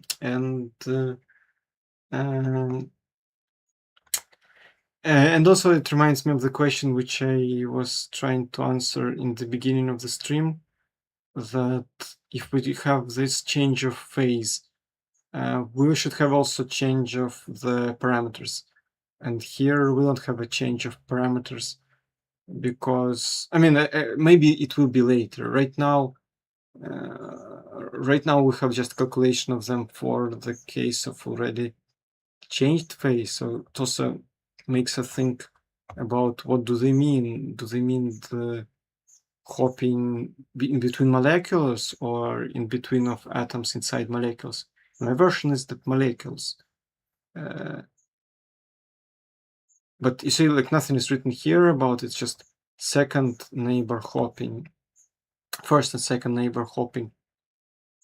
So, okay, my version, okay, the second updated version of what's going on is that we take one molecule and we look, oh, these are all neighbors, and there is T1 to it, to like parameter of jumping of electron from this molecule to this molecule. And if we look at second molecules, then that's T2. And if we look at third molecule, then T3. And what is written, okay, that's another interpretation of what's going on, and then we can encode everything in these two indices somehow. It's not explained how. That's the disadvantage of appendix, because in the main article there is one notation, and in the appendix that's another notation. Okay. So there is a comment which is really strange. So, and there is some citation, so maybe in this paper it's explained, but the third parameter is higher than the second one. And that sounds very unphysical, and maybe that's already a point where we should close all this theory and say, hey, it's unphysical, let's just not do it. It's impossible for electron to hop with higher probability here than here. But here there are no comments, there is just a citation, and they just continue work with it. Okay, so that's what happens here in this paragraph, non-interacting band structure and binary parameters. So this is the band structure, and these are the tight binding parameters. Okay, the second paragraph, the estimation of one side and inner side correlation. Okay, so let's return to the model that I was speaking all the time and showing you already a lot of times. So that's the model, and we have studied this. Sorry, guys. Okay, no, I didn't kill him still. That's what happens when you live with the opened window, mosquitoes comes. So we have spoken about this thing. We are just ignoring this term, and I will also ignore it because maybe we can just set mu to 0, and that will correspond to the new energy level. That's what typically people say, so let me also say this and pretend that I understand this. I'm still too lazy to read exactly discussion of this chemical potential. But here we have these two terms, and right now we are going to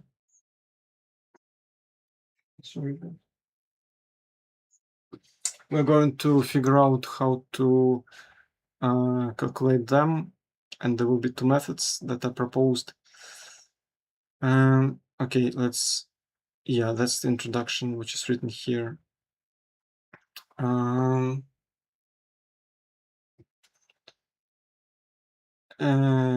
Yeah, so another part of introduction is in the second sentence, that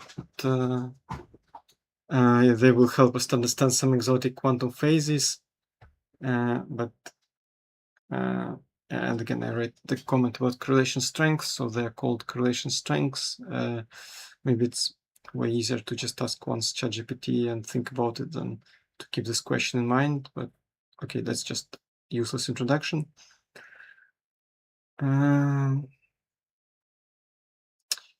Yeah, so here they write about the band gap origin, and here we don't have any U and V. So here I'm announcing the results which will be below, in order to understand this sentence, that on side U is of key importance. So here there will be this energy spectrum obtained, and the biggest role is of the U parameter. That's what's written here, and it's already known from the cited papers. That's what's written here.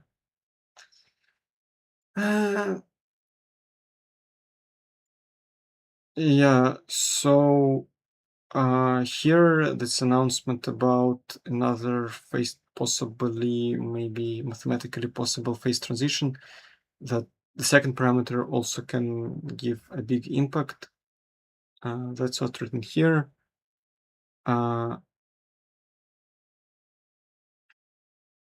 And it's not written that it can give this instability. It may give, maybe. That's why it's in particular interest. So nothing is really valuable here, but the takeaway is that this material also plays a role, even though it's known that, this parameter, even though it's known that this parameter U is already giving us the gap. Actually, unfortunately, I don't remember a plot of just this model, but without V. It will be later a little bit discussed about this model without V parameter, but I haven't extracted this plot to the list of K-plots that I'm showing you at the left. Okay, let's see what's going on next.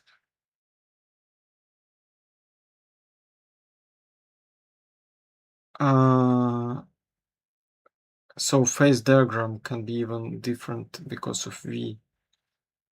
And I don't think that we have actually a phase diagram. They haven't read it, seen it. Maybe it is in these papers, but the main idea of this paper is that it gives a better formulas and better, let's say, values of V. So I don't know what is meant by phase diagram.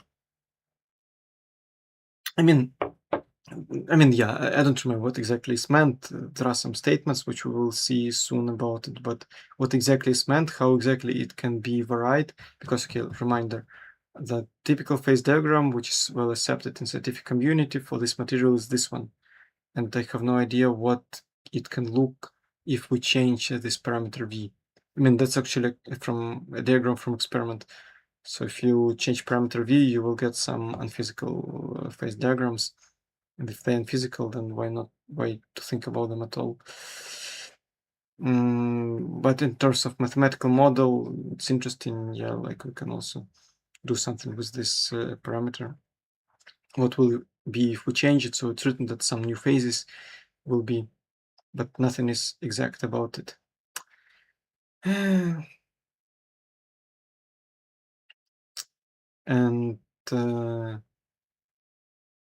so it's written that these papers were already trying to estimate these parameters, but nothing is written more than this.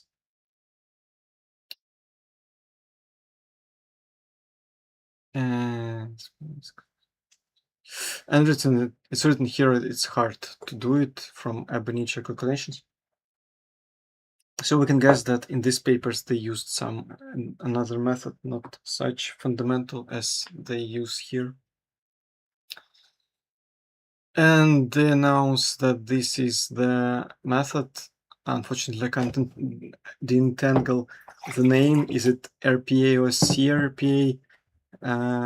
Anyway, we will be seeing this method soon more. So RPA is, of course, random phase approximation, but it doesn't tell you much. It doesn't tell me also much. And I have seen a lot of formalisms of RPA, and I bet that what I have seen is not connected directly to what is written here.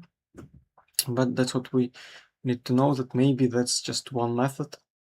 We will see more explanation later.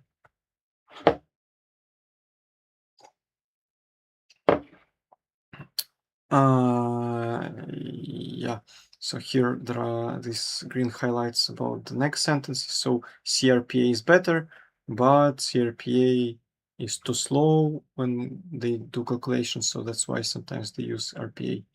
It doesn't tell us much, just a comment about this method, but that's how it works, and maybe later once I will understand these methods.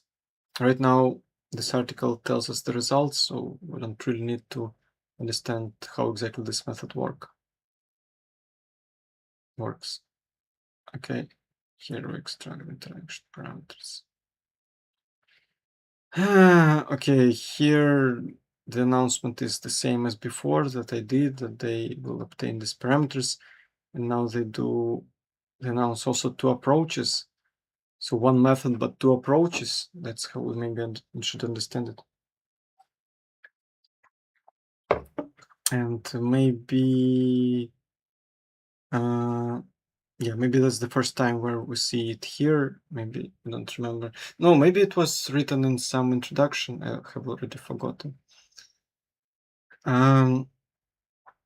Okay, from now on there will be two approaches. And where have we been? Yeah, we're here.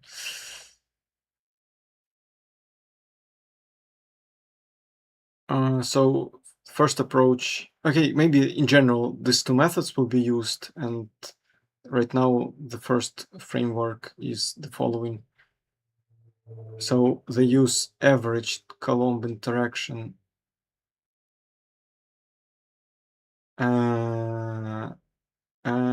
So okay, maybe in the first approach the idea is that they just use the averaging of direct interaction, the electromagnetic interaction, and for this averaging, this strange RPA approach is applicable.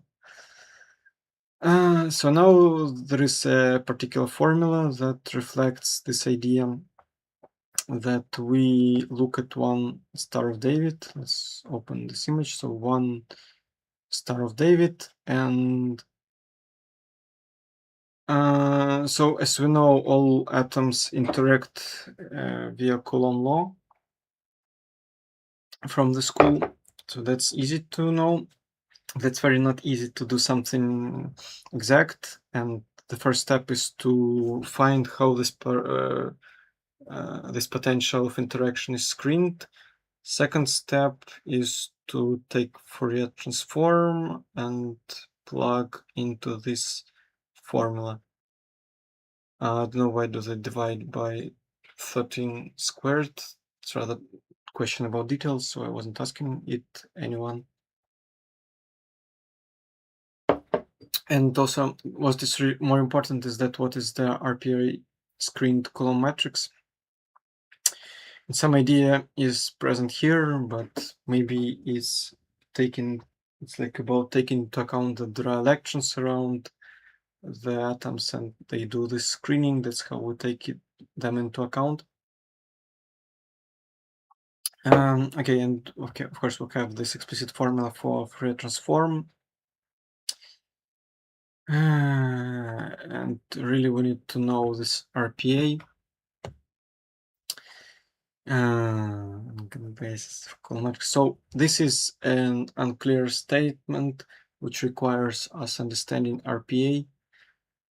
And here, nothing much will be written about what's going on. So I just try to summarize it somehow. Represent base. So we have a value of this potential, which is a constant. And in order to find this constant, we need to calculate some matrix. And this approach gives us this matrix from which we get this potential. I mean, I'm not telling you anything really important. I mean, really meaningful. I'm just paraphrasing that this RPA somehow works, and this sentence also paraphrases this statement that RPA somehow works. And then this RPA gives us the Fourier transform. So to get the real potential, we need to do the Fourier transform back. So nothing is really clear, but that's the maximum information that we are given in scope of this article. And now this matrix that is used to calculate the potential can be calculated for several bands somehow. And okay, now we have the figure 1c. And for some reason we calculated for the case where we don't have interaction potential, but then we put these parameters to the model. Yeah, so in order to get the parameters of interacting model, we take the non-interacting model, and for some reason it works. Let me think, does it make sense to do this? Okay, let me just write it as something in my list of questions. What do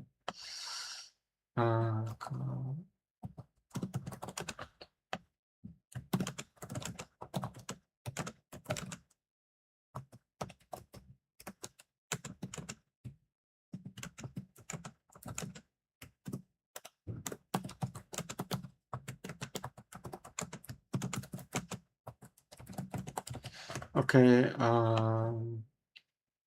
okay, I'll write the comment, because if I don't write it right now, I will just forget it, and that's maybe a good question actually.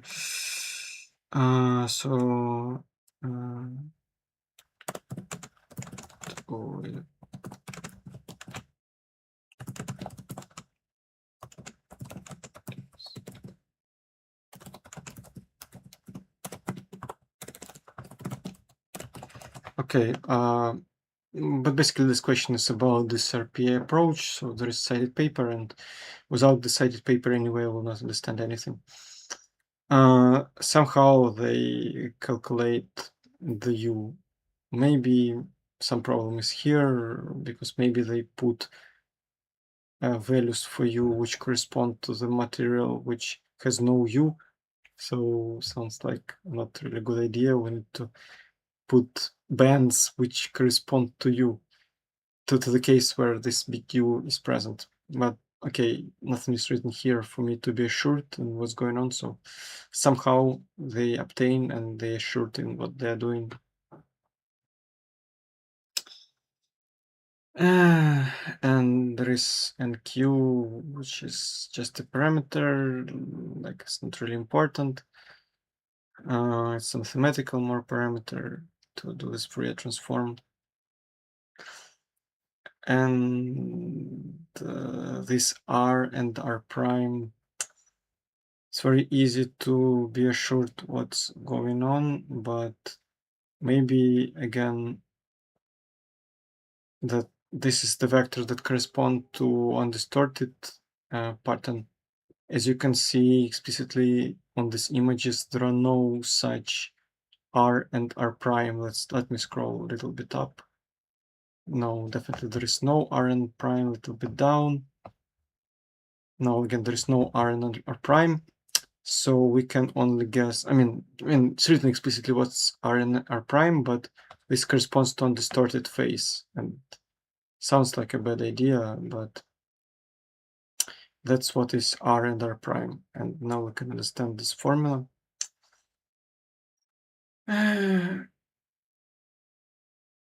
white star.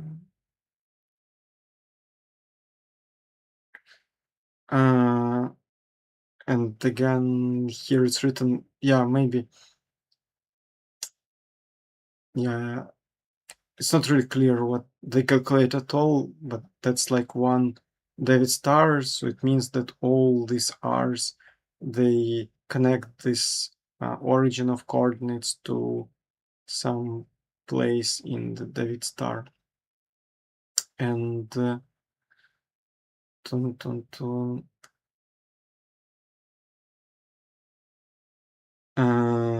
and that's what's written by this sign of star. It's not white, but doesn't matter the color. Here it's meant that we work on the inside of this David star. That also reminds us this formula where we have this I, so n should be, I mean, n is the operator of electron, which exists on some position. So they already assume that this configuration of David stars is stable and already obtained. So it's not really ab initio, because they need to know from experiment that this configuration is already there. And then they can predict band dispersion, and that's already a big, complicated work to do this prediction. Let's see what's next.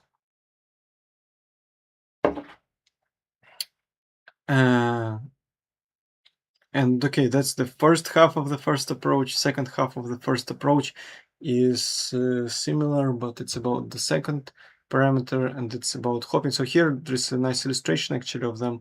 So U sits here on one star, and V is in between stars. So that's why it's obvious that for V we will have similar formula, but this R corresponds to different David stars. So that's how we can see that electrons, I guess it's all about electrons. They interact from this side to this side and to some or all sides, and that's how we get this parameter.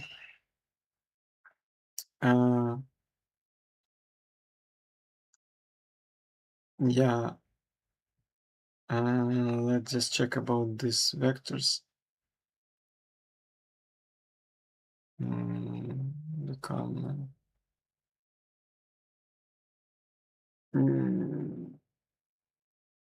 Yeah, like I don't know why it's written about A bar and B bar here, because I don't see any A bar and B bar, but that's the lattice that we work with.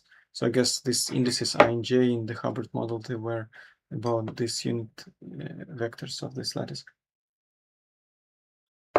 Okay.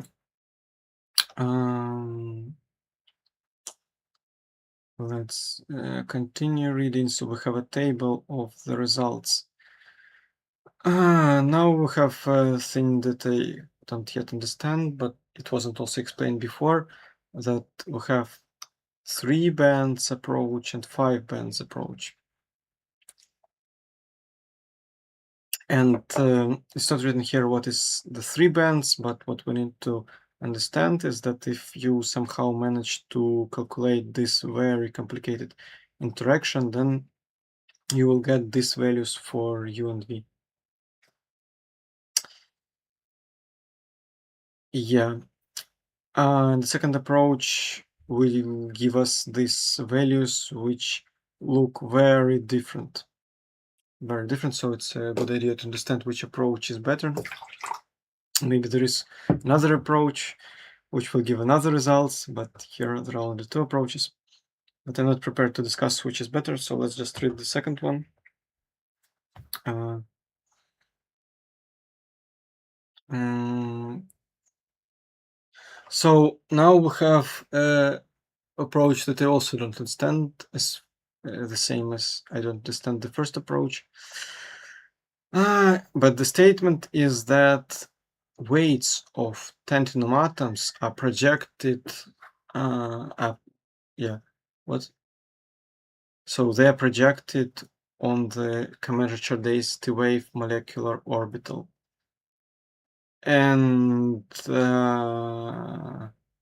so I have no idea what is meant, like molecular orbital.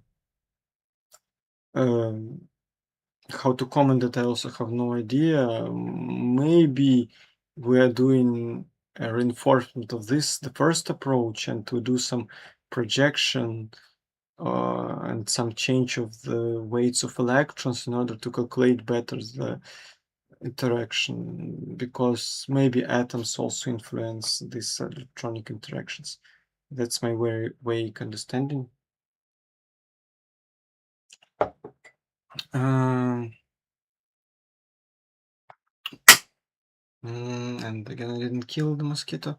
They did. Okay.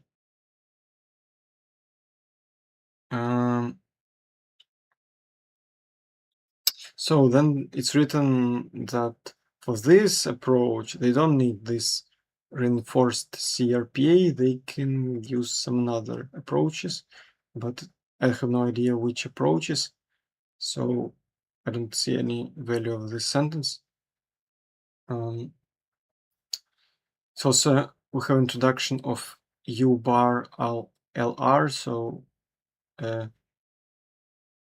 and there is this cited paper. I have no idea what is meant by U bar LR.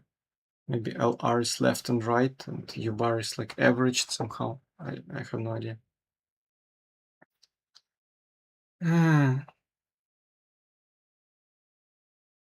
But like I was trying to understand it, and maybe I can open my discussion with ChatGPT, which is really a bad idea because it's better to just confirm, be fine with not understanding rather than trying to find some answers, because there are a lot of formulas and it just distracts more than gives some useful information. So let's just keep this example here from ChatGPT, which I tried to understand, but I wasn't thinking enough time about it. Maybe this can help me right now to understand it during the stream. But like in general, like all these papers are written such that there is a cited paper, so you need to just read cited paper, and there is no way to understand it without reading the cited paper.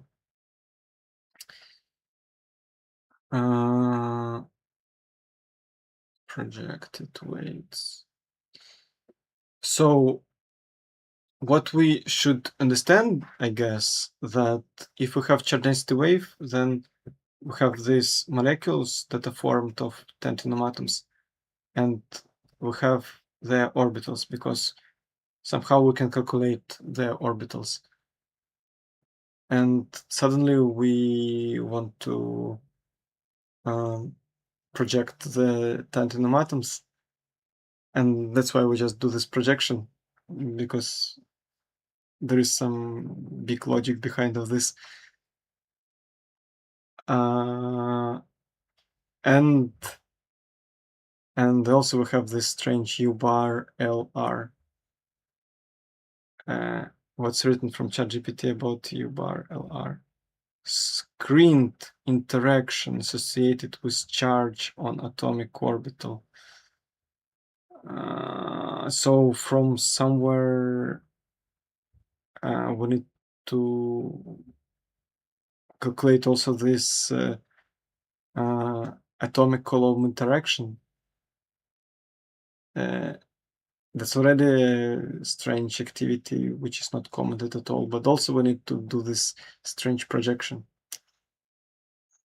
And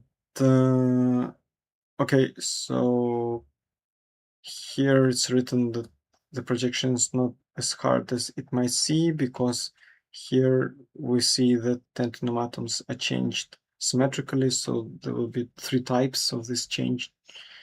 But of course, I mean, it's impossible to understand what's going on, because we have this psi, which is a molecular orbitals, but I have no idea what is meant by this. But that's what we are given this calculation for 3 of the orbitals, and if we sum of them, all of them, for all of the tantalum atoms, I guess we should get 1, but I wasn't checking this. Okay, but this mysterious object is calculated, and we need to put it here, then get this U. So maybe that's what is written here, that this formula is changed like this. Because of some common sense assumed by this formula. But again, that's a suspicious method. And as you can see, like if you try to discuss it with ChatGPT, like, okay, maybe there's the question about the meaning. So maybe this this theory is more explanatory. But you know, like I had a choice. First choice is to do the stream and to explain what I understand. Second version is to stick with this article for more 2 days, and anyway, most likely I will not get the answers, because I would need to read anyway cited papers, and then it's like an infinite loop where you will just lose motivation and nothing will be at the outcome.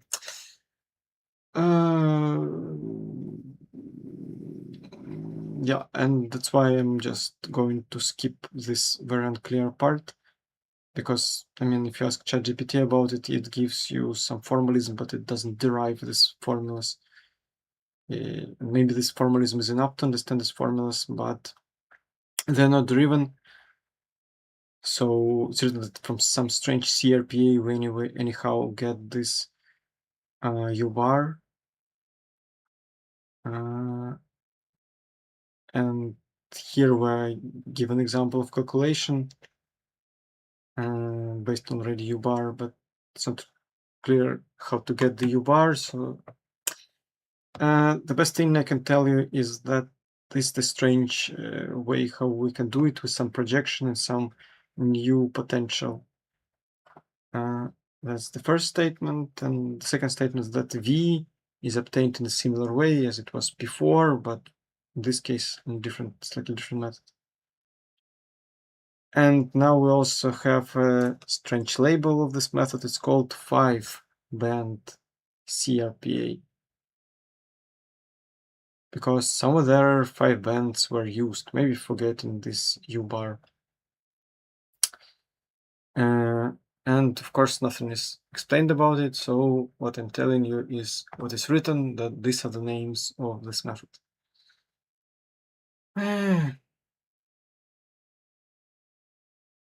Yeah, and the values are different. And they have better intuition about the model, so it's also not surprising for them, but they also see it from the point of view of screenings, and I can't comment you much about screenings because I don't see them right now. I mean, CRPA maybe, no, it's not screened. But okay, RPA is maybe about the screening itself, so maybe it's also obvious for people who know it, but for me, it's just an abstract comment. The model's nature attributed to the screen.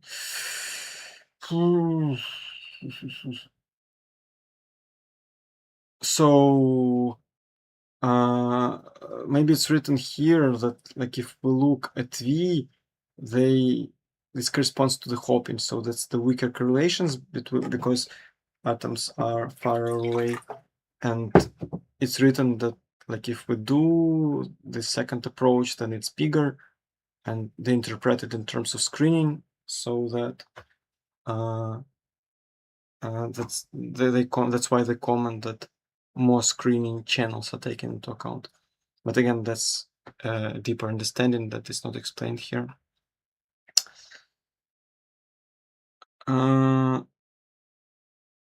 Okay, then there is a sentence about which I was thinking for a while, and it's written that I understood it.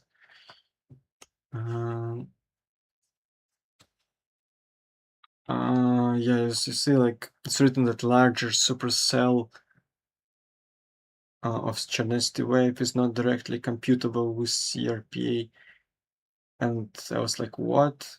For like 5 minutes at least, and right now I'm also not sure, but I have my own comment about it. Maybe this will clarify it. Aha. Yeah, so whereas it's written about the second approach, which maybe or maybe the first approach. Yeah, maybe that's the first approach.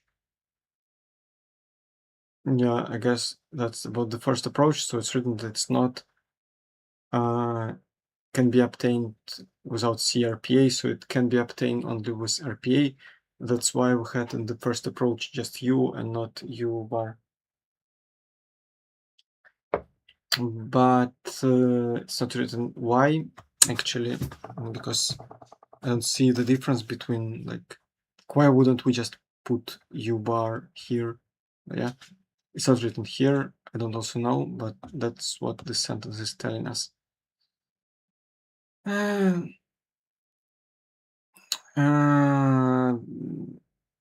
There is maybe a wrong comment from me here. I wrote that they were obtained in a distorted phase. And maybe no, maybe that's distorted phase because psi is the atomic orbitals is already a wave function of Chernetsky wave. Yeah, different results. Yeah, and basically that's all. Just my own comment. Now, I guess there is just a little paragraph about another work. So, I mean, that's not a separate paragraph that was a part of the paragraph before, but there are a collection of statements about another work. So this work obtained U as this result, 0.2, 0.3, and another work, which is cited here, obtained 0.18. And now they try to explain it or just give comments about it. They say that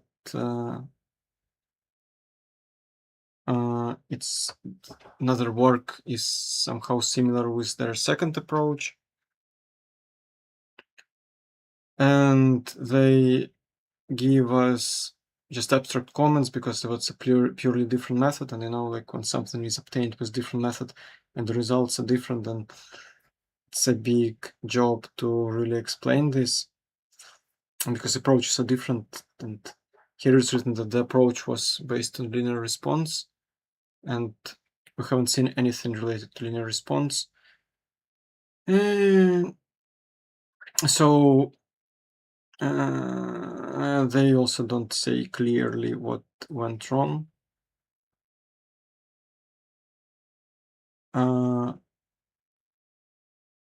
Yeah, and also they say another quantity does not coincide,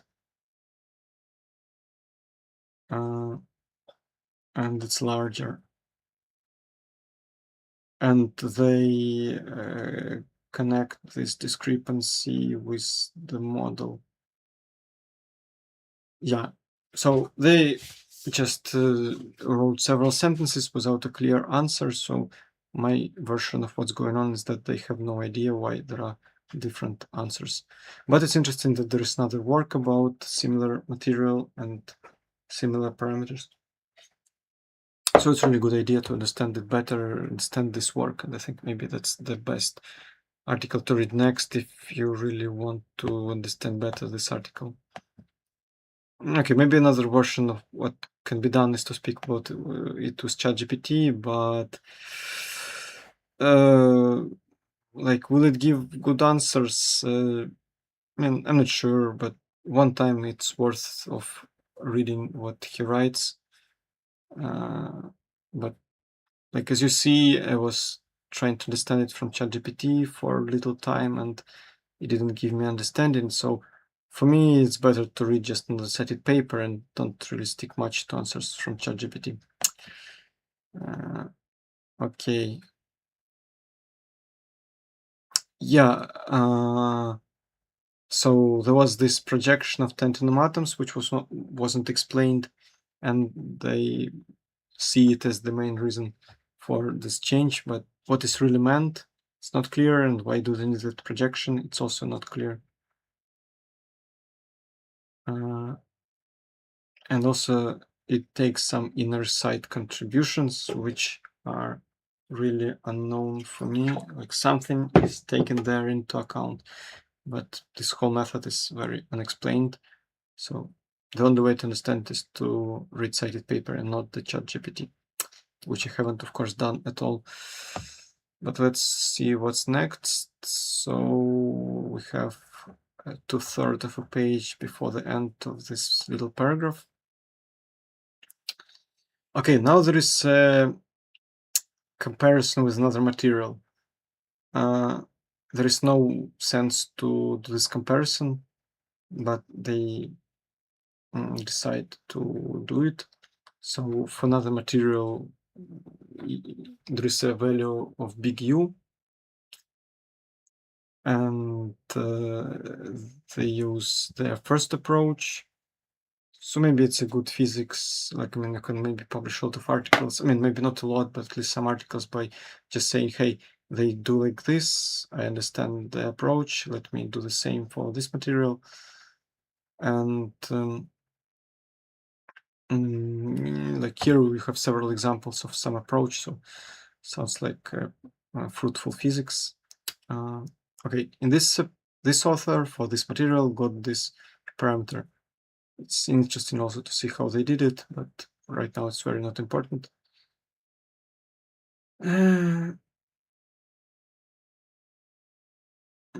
Yeah, and U is larger, which is really not important, but that's what they write. And they're related to different screenings, which is again not clear what is meant. So maybe in scope of these authors, if you don't know how to comment something just related to screenings, that's what feels after reading half of this article.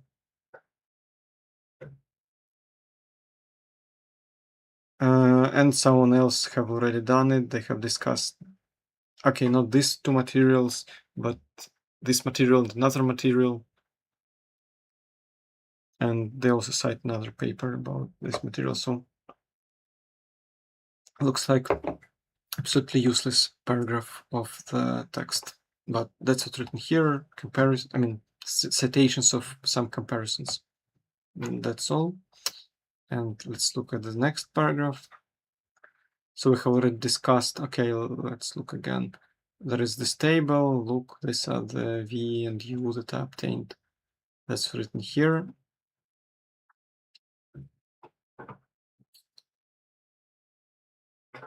Okay, so what they write is that they are the first one who got the V.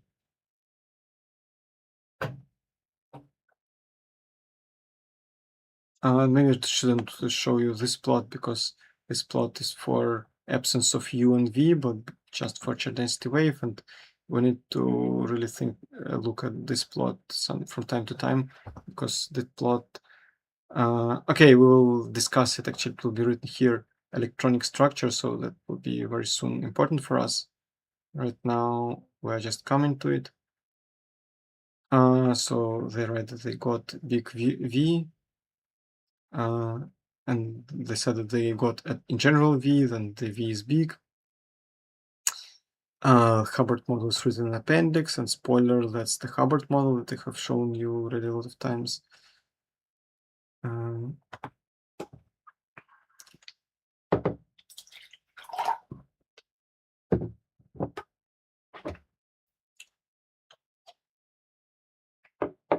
Unfortunately, I forgot to translate the word indispensable, so I don't know what indispensable means.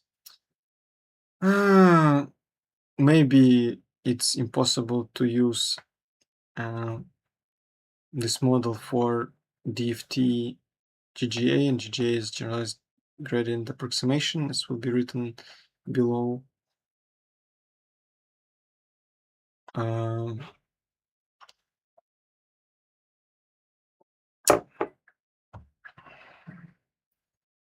Okay, but anyway, the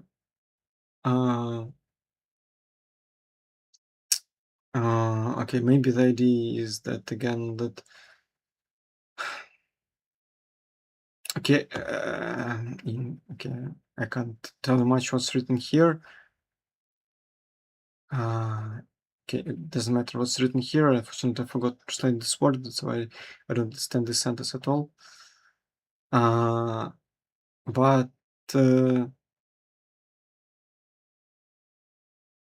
so it was already studied that what if we have actually just this model, a Hubbard model plus U, and it was done with two approaches, with density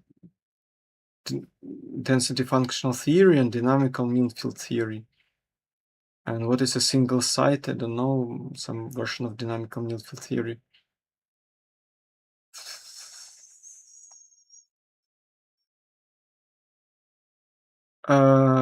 And already at this point there was the insulating state, and that's what was announced before, that U is responsible already for insulating state.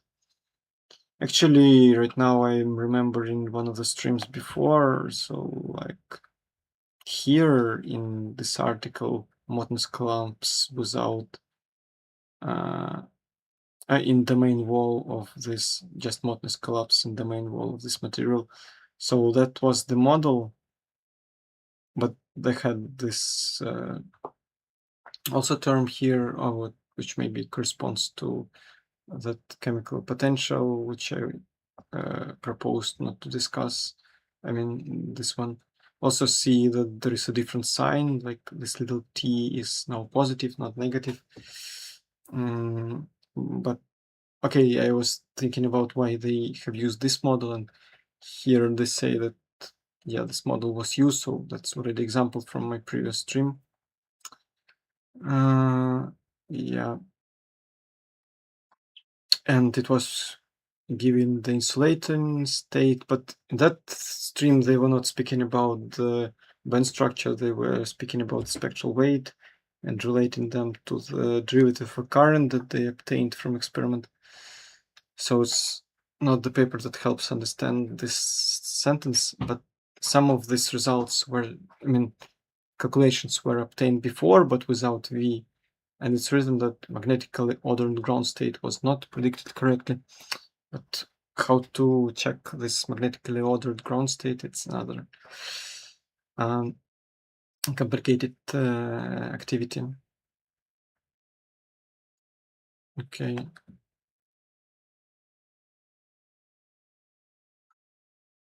Yeah, and that's the important statement, which was already given before, that U is sufficient to turn the material to insulator.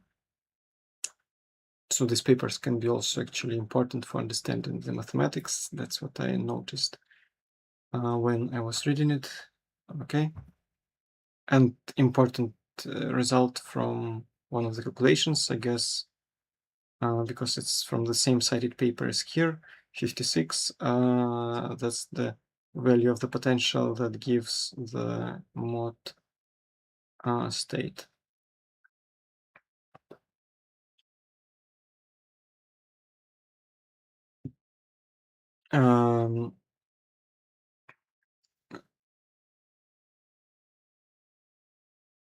Okay.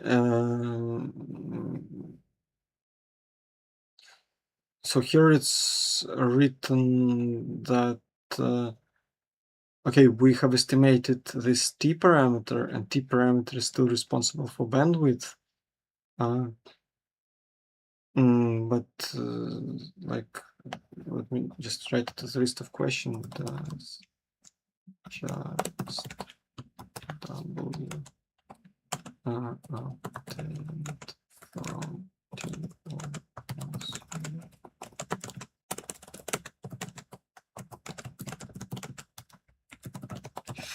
yeah, here there is this strange formula W as a bandwidth. So reminder, bandwidth is this vertical distance between the maximum and minimum of a band.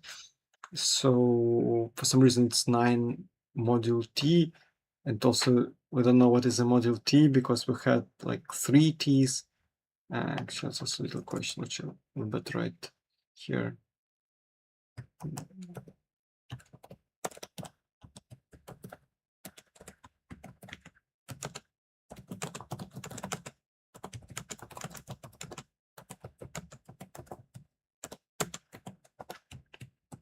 Okay, it's not clear, like a lot of things here in the article, but somehow they give us the statement that that's the W, and I guess that's about this little W of this band, so that's why it's so little. It's approximately flat.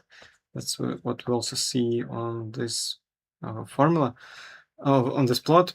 But yeah, it's easier to see on this little insert of this close-up of this band. But spoiler that if you ask ChatGPT to reproduce this plot, it like using the code, then he will give you the code. I saw the code once, then I closed it, and it's a good idea to play with it. It's really great that it does this job, but still, I'm not sure that it's a good idea to do right now. It's way better to just go to another article and deal with something that's really important and not. But I mean, that's really valuable activity in scope of understanding to understand that plot, but I'm not there yet to work also with codes. Right now, as you can see, this app doesn't allow me to have an environment for also programming. That's one of the ideas for to-do list, maybe not for MVP, but for next version of this app, that it will also have a nice little window, like in this windows for the code, like Python notebooks. Right now, it's not the thing that we can develop, and that's on top. It's not the top priority thing. So that's why I can't comment too much on this, because it's like too uncomfortable to open some new notebook and think about something else. Like it's not directly connected to what's written here. That's why I can't tell you much except that what is written here. And right now, so the main idea of the last part is that there were calculations with U, but now they will add V and tell us what's going on. And let me open already the result. That's the result that will be discussed further. And let's first of all count pages. 1 page, 2 pages, 3 pages, 4 pages, 5 pages, and basically 6 pages. So that's what we left before the end of the stream, and there are some plots, so there are some empty parts of the page. So actually it should be like approximately 4 pages totally, and maybe it will be for an hour. Maybe I should be faster, but I will do right now a very short break and see you in, let's say, 30 seconds or something like this. I need to press right button, maybe this.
Let's just continue because that's the goal for this week, to do 2 articles. Actually, half of the previous article and this article.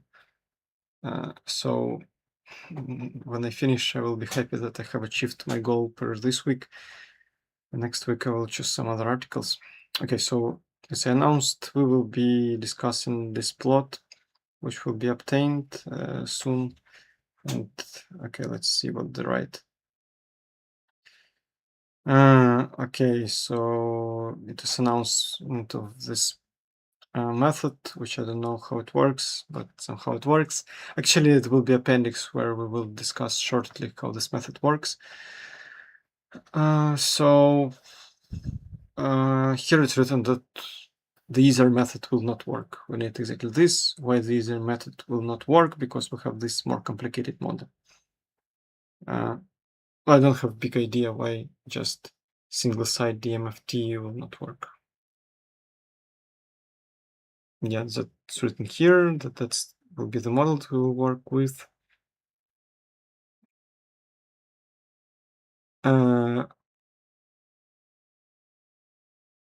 Let's check the original article because I forgot what's meant here. Okay, star methods is just reference in the appendix. Yeah, I remember. So nothing's important here. I just need to comment that it's meant appendix to this article, which we'll see also at the end of the stream. And that's the figure 3. I just didn't copy the name of the caption to this figure.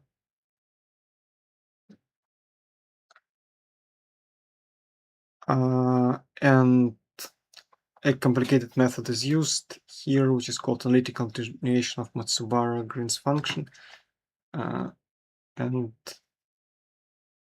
it's really a good idea how to learn this method, because I was working to some extent with Matsubara-Green's functions, but I haven't really ever used this analytical continuation in really useful problems, and maybe that's the best place to try it.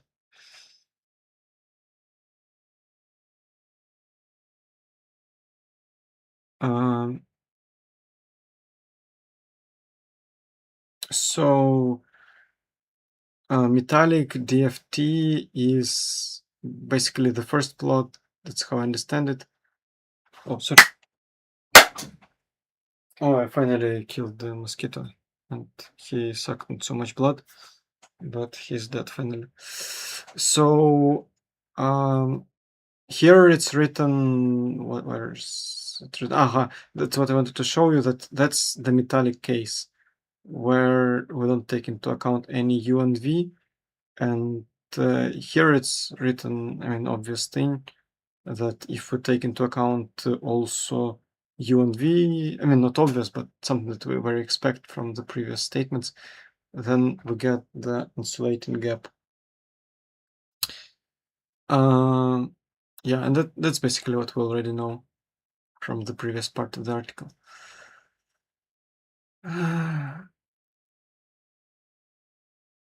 Now we have a strange statement about long-range spin order, which is irrelevant. I mean, okay, maybe it's not irrelevant. Maybe I shouldn't think about this, about only the spectral properties.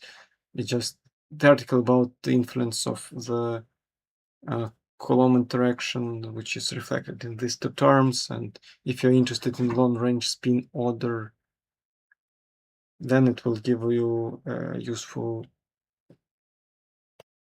like some useful prediction, like some configuration. But I wasn't ever working with long range, like in general with spin order. Like, yeah, maybe like if we look at the ground state, then there are some electrons, they have spin, so there is some ground state, and we can look also at it and predict it somehow.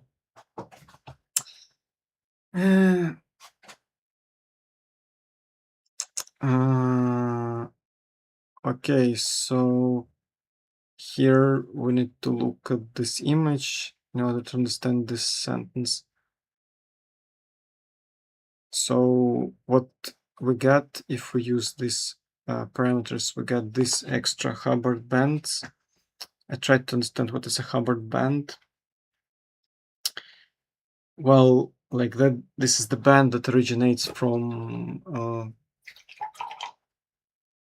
I guess, just from this U term, not from the V term.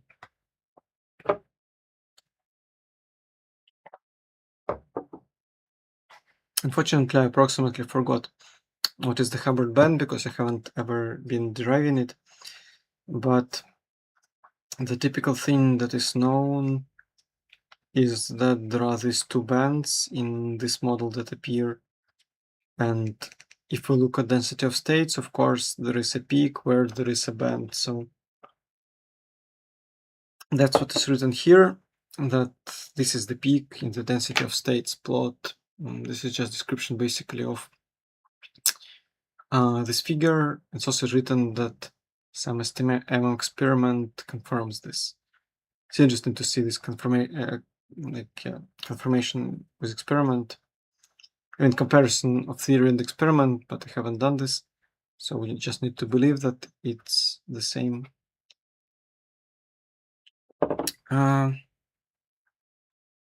Yeah, and suddenly we are also calculating it for another parameters.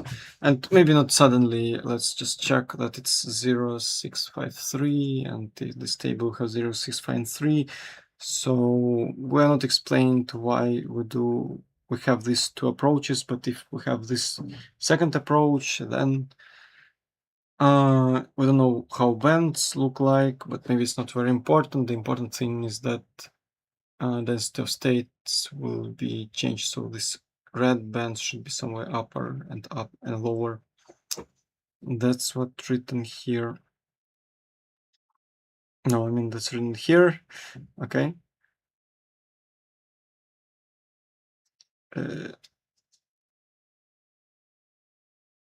Then again, a sentence about which I was thinking before and right now I don't really see what's the meaning here.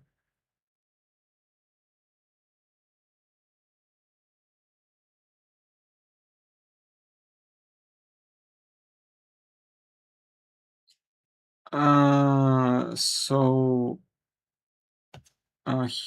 yeah, here is this. There is a black line. So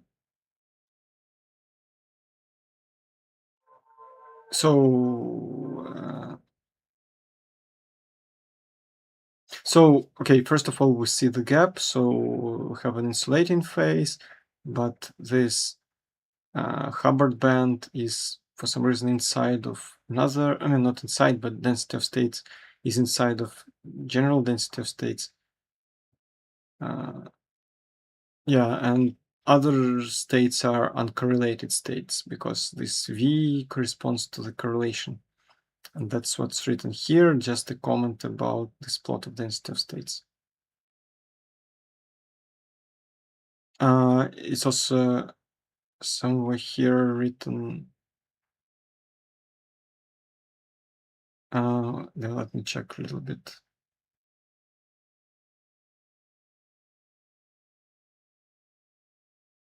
Yeah, okay, I need to change a little bit the sentence. So the question is that what is more realistic with U and V, or it's actually maybe a wrong comment. I need to change this comment. That's not how maybe it should be understood.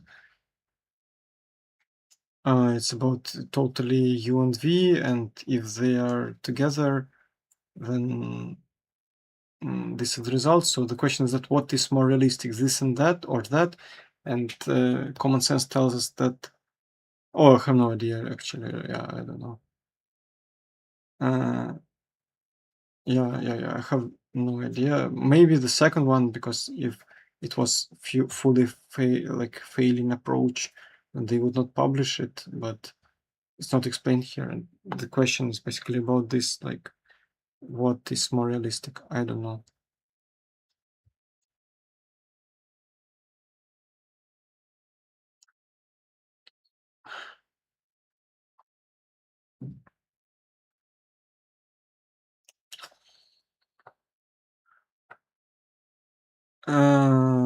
Okay, again, here is the sentence which I have no idea what is the meaning. I have no idea what is the meaning of the sentence.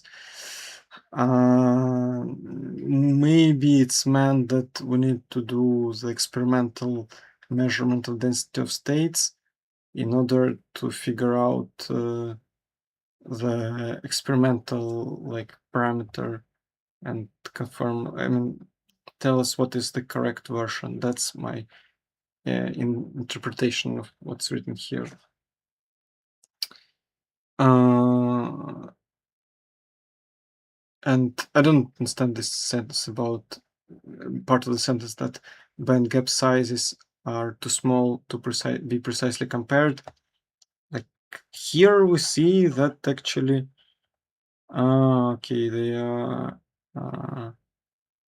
okay, maybe that's meant here that if we look at the top, then like energies are at approximately same level, but at the bottom, the difference is not that big, so there is energy here, but maybe, okay, I don't know why is it too small, looks not so small. Okay, that's how they wrote.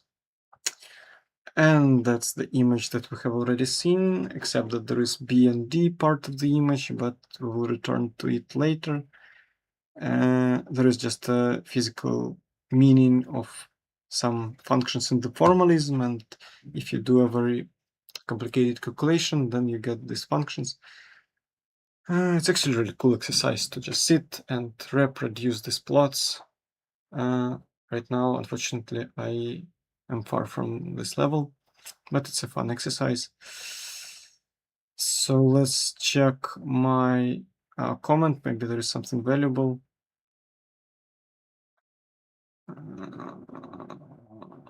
Yeah.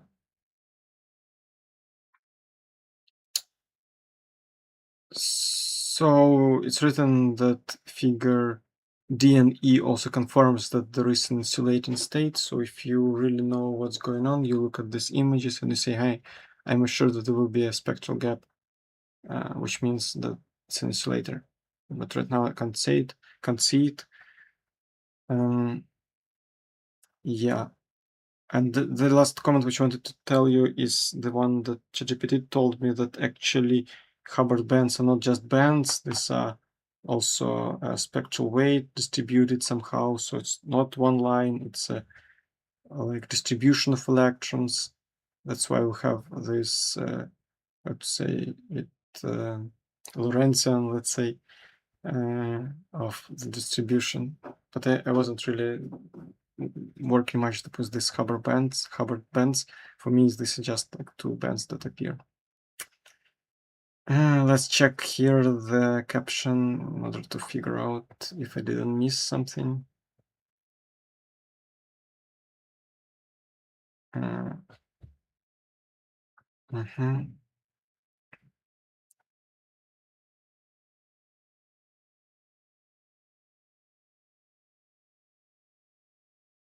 Okay, I didn't tell you that the black lines correspond to GW plus E, DMFT, and DFT. But of course, I don't really understand what is there. The general idea is that that's for undistorted phase. So we're told that DFT works for it.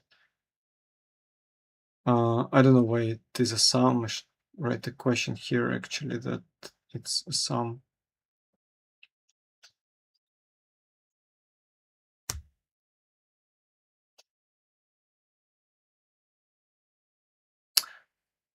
Yeah, and nothing else is here which I missed in the caption. So let's go and finish this paragraph here about electronic structure.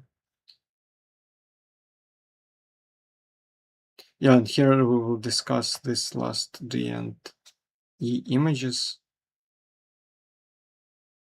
So here, what is important is that in this model, that it's not actually written in the text, it's written only in the appendix. But when we try to find out the spectra of this plot, there is the Green's function G It's also there is also a function which is called self-energy sigma, as well known in condensed matter.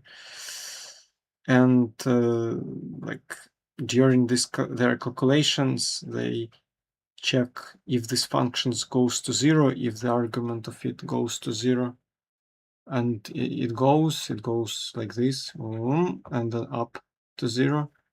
I mean, not the Green's function, but the imaginary part of the Green's function. Because everything is complex here. That's the formalism that's assumed. And of course, I don't know really why exactly we are working with imaginary part of Green's function. And that's how it's related to the existence of the gap. Let's see what's written next.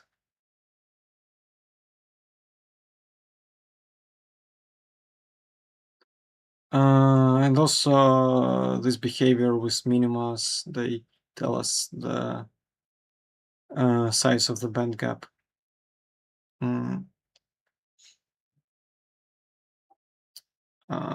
Like, of course, I can't comment more. That's just the statement.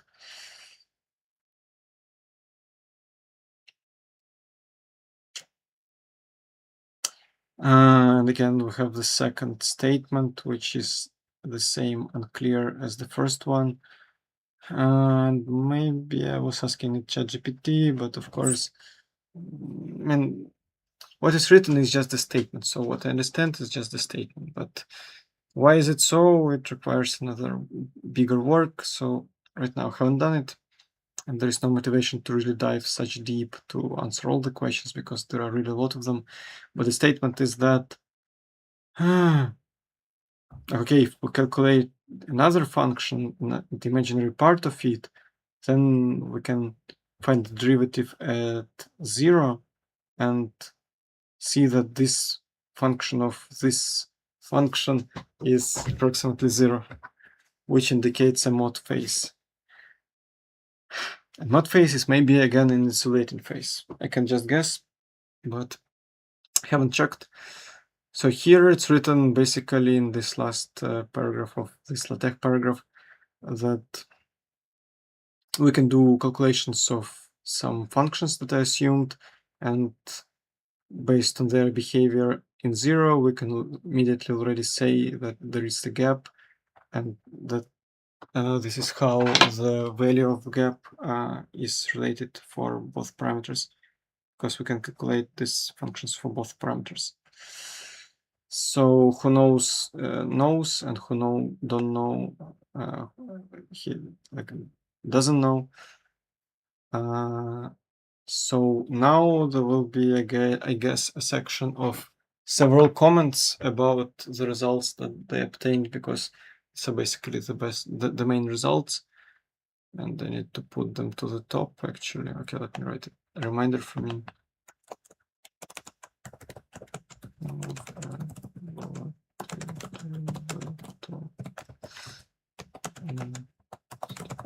Okay, I'll do it later, of course. And now we will deal with some comments about all of these things that we have looked at. And to do this, we investigate also charge susceptibility. What is the susceptibility? It's better not to comment, but that's assumed parameter that was always there. Like we can work with susceptibility purely, and it would be like linear response. So let's better not to touch the question how these formalisms are related, but the main idea here is that we get some more useful information if we look at another quantity, and quantity is assumed in the whole this formalism. Okay. And now we need the figure 4a, and now I will show you the magic, how to open something very fast. And I just go to table of contents using my app, and I click PDF, and I don't need to scroll, I don't need to move this main part of PDF, and I have the required image right in front of me. So here, okay, of course it's here, but if it was several pages below, then it would be less convenient. So here in this formalism, we have also assumed the W function. What is W function is the thing that we will discuss later. Right now, we have already met three functions like yes, J, sigma, and W. And it's not clear what it means, but they promise us that in appendix they will explain. But right now, let's look at the plot of the W function. It's called screened Coulomb interaction. But we also know that U was the screened Coulomb interaction, so the connection of U and W should be explained, but it's not explained. And right now, we just need to pretend that that's the one formalism where we have only W. And now we will change levels of approximation. And by approximation, I guess we mean that we,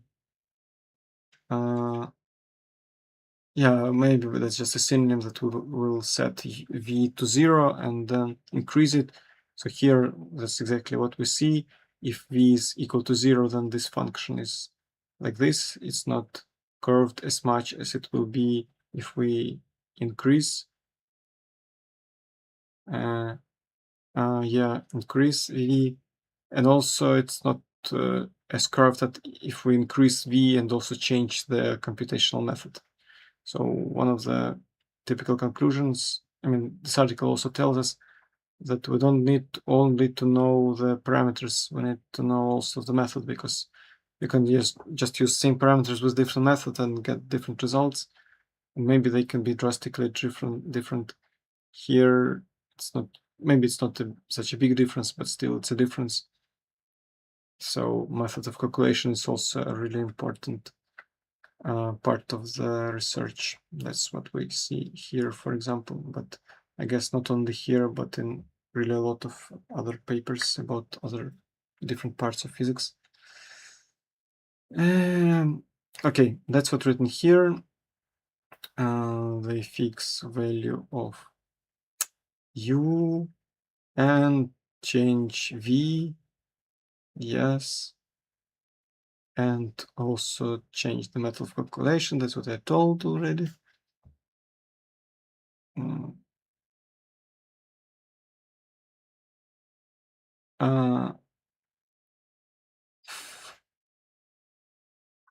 So there is also a connection between the parameter U and high frequency limit.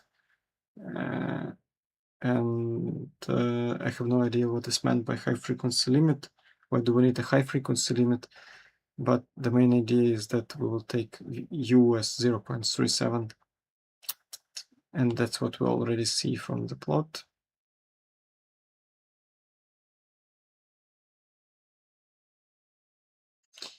And also what is not written is that we have not this W, but imaginary part, I mean real part of this W.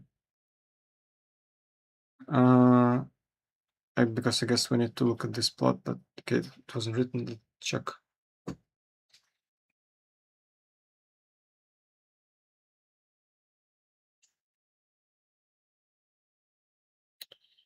Okay, let's look at this maybe figure B, sorry, that is here. Maybe it's meant about just figure B. I mean, that's also and exactly this what was discussed here, but later maybe we are coming already to the figure B.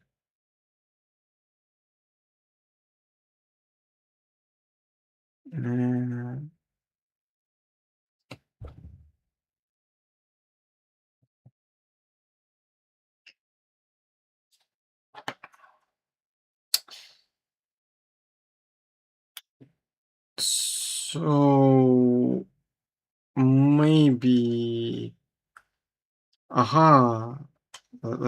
me think a little bit again. Aha, that's about written about this part of the figure A, that if we go to high frequencies to this side of the plot, then all of these values of local parameter are the same.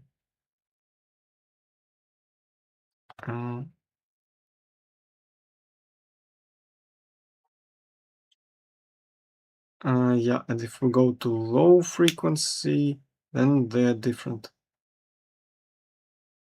That's what's written here about this part of this plot. Yes.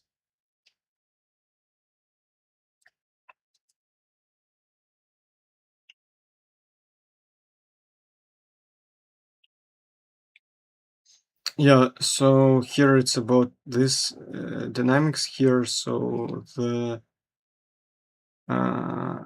W gradually decreases. I was just confused because it's written about W log, and on the plot we have real part of W log, and W log is only here, so that's why I was confused to figure B, but actually it's everything is about figure A.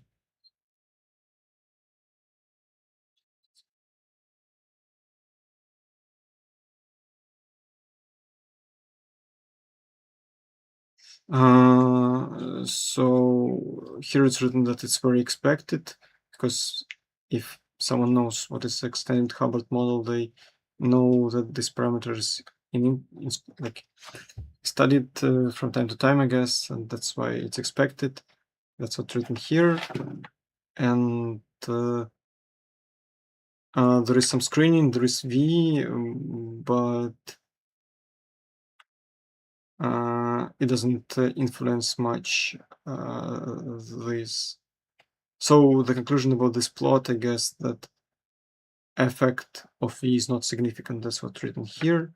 I mean, I think that that's what is meant here, that like if we change V, then we like, yeah, it's changed, but if we look at the values, then the values are not so much changed. I think that's the main idea of this sentence.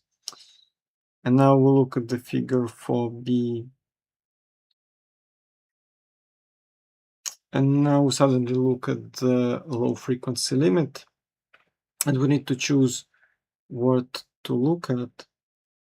And it's not written here, so like I need to make a guess. Let's guess the red line for the, yeah, but no, it's neither of them. It's like, yeah, because we also have a second parameter that is already set here. So yeah, like if we look here, like if we decrease parameters, so it was what it was like this. Now it goes slowly down, down, down. I mean, it goes somehow down to this, but how slowly it goes? So we fix the omega to 0. That's why we're going to go through the vertical line down. And now we increase this parameter, and how fast are we going to go? And we will go slowly, but then we will go fast. So it's like slow, slow, slow, then fast here. That's what figure B tells us. And let's just check these values. 0. So if we had 0, it's like 0.337. Yeah, that's somewhere here should be. I can see actually a change. 0. Yeah, and we don't see the change because we change V from 0 to 0.2, and so we go from here to here, so we don't see anything. But if we were increasing V more, then we would have this dependence. So basically, I didn't tell you the truth, so it maybe goes slowly and steadily here, but if you go farther below, you will be increasing in speed. That's what's written here. You know, when you study it alone without the stream, it's really boring, so there is no motivation to study all these details. So it's like advantage of the stream, because that gives me at least some motivation to really figure out what's written in these plots, because currently nothing is written about why we at all are looking at it. Looks like a waste of time, but okay, if you really want to know what is this W, then It's also a little bit little mistake here because W is written like that figure for B shows W, but actually figure B shows W log, and actually it's a different quantity. And in appendix we will see a formula for this difference. Okay, we'll just add it here to this text because they meant W log. Okay, we have understood everything here. Then okay, we have understood the A plot, the B plot was again this typo. There is also this inverse susceptibility, which we haven't discussed ever. It was just mentioned. And okay, this parameter also exists. And if you want to know how it changes with V, it changes like this. Is it important? Currently, we have no argument about its importance. And so here is a plot which I have discussed with ChatGPT because again, nothing is explained here, but ChatGPT knows something. So if I look here, I will see this answer right in front of me without much scrolling. I mean, I remember it to some extent, but I wasn't really diving deep into this plot. Also, I think he copied me only half of the answer. Yeah, the answer in the chat was bigger one, but the idea is that yes, there is this susceptibility. What if we look at this V and U? So U is the same everywhere in the figure 4, but V is changed. But if we take this V at zero frequency, so that's the zero frequency, but this is the Q here, and Q is the as ChatGPT told me, like reciprocal lattice basis. So it has some weights in this reciprocal lattice basis, and if we plot this susceptibility as the function of two Qs, we get this strange plot. And the main thing is that it has a peak here, and later we will relate this peak with some strange divergence. That's the main value of this plot. And yeah, we don't analyze it as a function of V. We just took it here because if we increase V to this big parameter, then the he inverse goes to 0. It means that he goes to infinity. Let me think, is it true or not? Yeah, because inverse, it's something divided by infinity. I mean, 1 divided by infinity, let's say, and then non-inverse function is just infinity. So if you do this strange increase of V, then you get this plot. I mean, and for 1 point, it's like infinite. I mean, it's not infinite here because we are not coming exactly to 0. We are one step close to it. And that's everything what's written here in the caption. Let's look next.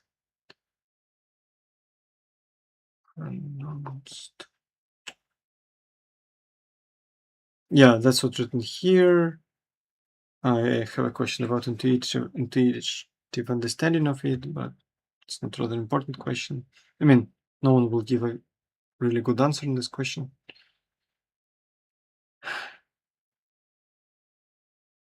Okay, let's return again to this nice image at the side.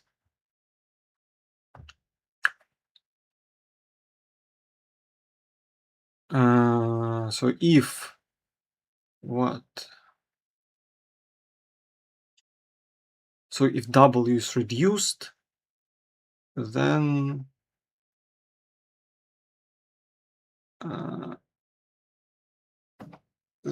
fluctuations are screened by Coulomb interaction, and that's again the weak point of the article, because they discuss a lot this screening, and mention a lot of screening, and we're not given any explanation what is meant by screening. Like if you there are several interpretations of this sentence. Charge fluctuations screen the Coulomb interactions. And like screen maybe makes less. That's what we see. Like maybe these cited papers deal with mathematics and say that, hey, exactly because of this screening, we'll see a formula actually in appendix, but it's not rather intuitive. But yeah, like, okay, charge fluctuations, yeah, basically just comment about this plot. So how can we describe it exactly like this? Because V is charge fluctuations, and the result is that decrease of W, that's called the decrease of Coulomb interaction, and screening is just the verb that is used to make sense of this sentence. Yeah, and as we see, this inverse susceptibility goes to 0. It was already discovered before, so it's a good thing to read some papers about it. And that's the formula for the local susceptibility. It's like averaged over all susceptibilities. So if we look at this plot, we need to sum over all Q's and then divide by all the numbers which we used for summation. And they see a beautiful title conclusion, which means that soon we will finish it. I'll go to gym, because gym closes in 1 hour and 20 minutes, and I have a plan to go there. Okay. Yeah, okay, so that's the definition of the local chi, and this chi is obtained by this formula. Nothing is explained here. That's, I guess, the screening that is used always. We also see a little v, but everything is referenced to appendix, and we will soon see appendix where there will be more formulas. So that's the standard formula for susceptibility which they imagine, and it's not in my library of standard formulas, so I can't tell you some explanation of these formulas. We also don't see any definition of this big P and V, these two parameters that are here. So just remember it, and maybe later it will be repeated in appendix, but for now it doesn't tell us much useful because we need appendix to understand it.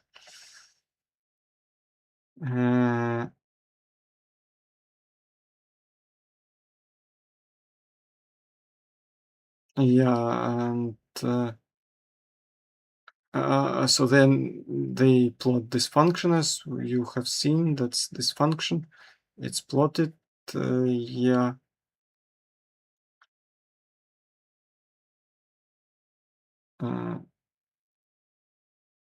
Yeah, and okay, there is this point K, which unfortunately is not in the text.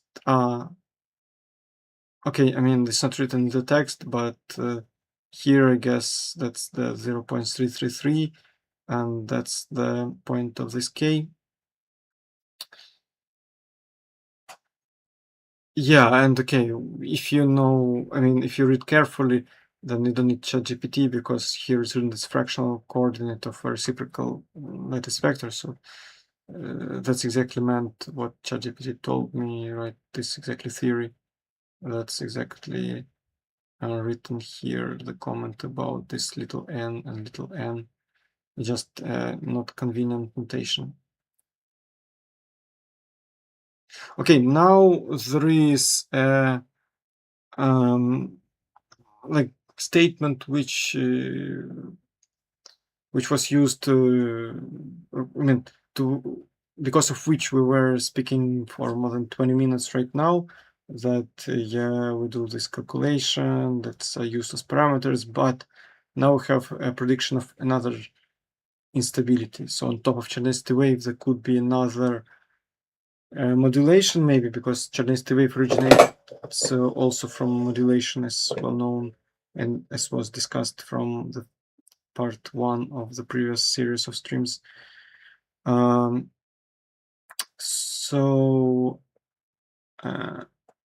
yeah, that's the typical formalism of Chernetsky wave, and right now we also have this susceptibility, and it diverges, and it's written. I mean, the idea is that there could be another instability, but all of this makes no sense because V is changed just artificially, so there is no reason for us to have different V's.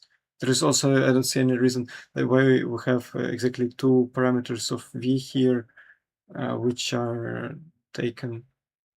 I mean, there is a calculation, but it's an unclear calculation. So how we got these 2 parameters is still a mystery. But we have cited papers, so it's not a dead end. It's just a lack of explanation scope of this article. Maybe they could have written this explicitly in appendix, but they didn't do it. So I'm left just with the statement. And here is important conclusion that, I mean, not important conclusion, but the only conclusion which we can get from this whole discussion is that actually there could be another instability, but all of this is very unphysical, so let's just forget this. And this is the section about the comments about the Coulomb interactions. So basically nothing's really important. They just calculate some functions in scope of the formalism and also comment possibility of another phase transition, which is great, but it's unphysical, so it's not important, right? And good explanations are not given about the value of the V, but okay. Okay, now finally conclusions, limitations of studies of the study, and it will be very fast, so we can repeat introduction that these are the models that I used, yes, in the article. And one of the model is used twice as RPA and CRPA. Yeah, that there was U parameter that we discussed, and that's important parameter. V parameter is also has also an important effect. And yes, okay, I missed this point. I need to emphasize better what is the big influence of V. So maybe the real value of this article is that, hey, like we now know how to calculate V, and if we have a different value of V, then we have actually a different physics. But I mean, different physics comes with very high values, which are not in our case. Because, okay, let's check this thing. Let's check this thing, and in order to do it, we need to click somewhere here. And fortunately, the attachment is still not fixed. All these little windows. Boom, boom, boom. So yes, as you can see, in these both 2 cases, the values are way lower than the value on which there is an instability. Yeah. Let's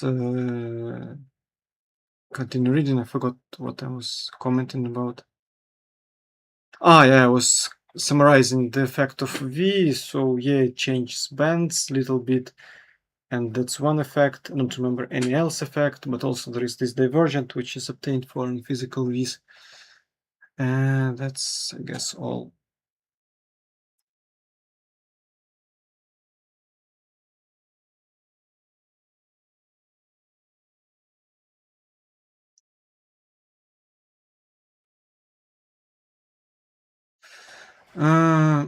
Okay, I'm reading this sorry, the second time to understand what is the value of it. Okay, we have seen the change of the band width, I mean band structure, that's written here, that electronic behavior is changed. That's what is meant by bandwidth, I guess.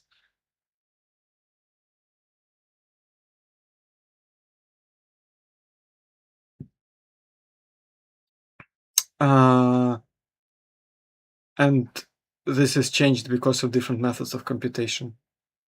And they do some comparison, which I missed, unfortunately. Okay, maybe we need to look at the main plot of this image.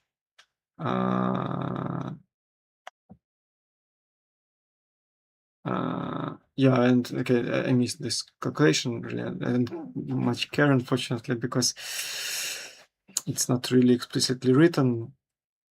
Like, what is the comparison between DMT, eDMFT? Let's look again. Okay, no, I mean, I think that that's just our exaggerated statement that these methods of calculations were compared. I mean, we have a little comparison here, eDMFT and GW plus DMFT, but we don't have a good comparison about all of these methods because we don't compare energy bands, we compare just strange function scope of the formalism, but not the final result. These results are compared mostly with different parameters for the same method of calculation. But okay, there is some comparison of methods, and yes, the results are different because of the methods. Something is written about it. Yeah, it's also written that there is useful information here. Is it useful? No, maybe yes, maybe no. Well, like, I mean, one value of the article is that there is a presentation of methods and their results, and we have cited papers. That's of course the value. Another value is that we have discussed these parameters, and unfortunately it's very not clear how to obtain them, but in general, if I read cited papers, I would learn how to obtain them, and that's useful information about these parameters, also about the energy bands. That's how I understand it. Of course, explanation is not enough for me to understand what's going on, which is not a surprise because I was spending like 9 hours on this article to prepare it. It's not a week, but also there's no sense to spend a week unless I really need something from this article. And limitation of the study is just one sentence which I was referring to before, that there is interlayer dimerization. I don't know what it is, but that's it's not taken into account. And okay, I remember answer of ChatGPT that actually like layers can also interact one with another, and it also can give a huge contribution to this spectral weight, but it's very unclear how to approach this problem. I'm not ready for this approach, of course, but that's what not taken into account. There are just comments about the models that I used, which is not a limitation of the study. So basically, just one meaningful sentence in scope of this paragraph. This is just comments about the methods. So here are the codes that we used: VASP, COMP, DMFT, RESPAC. Okay, that's useful information for reproduction of the results. And we are finally one step before the end, and fortunately 2 pages before the end. But it will be soon. It will be fast because I don't really know much special about it. And we have a little bit touched what happens here. So here they talk about their DFT, which they use only to obtain this first plot, because even second one, okay, maybe first and second one, I confused. First is the bands in normal state, second one is bands in Chernetsky wave state. So they both are obtained by, I guess, DFT method. This is the package. If you want, you can try it. Maybe I will try it, actually. It's a good practice, but not for this week, not for upcoming week.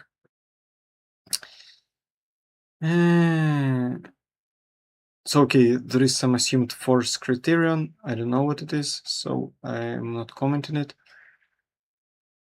And there is also generalized gradient approximation, and what is PB, I don't know, but it's there, and it assumes some parameter. So again, I don't know what it is. It's just numerical features.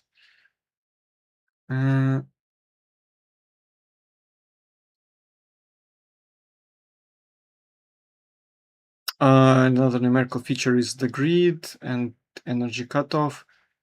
And you can ask how it depends on the grid or cutoff. Good numerical question.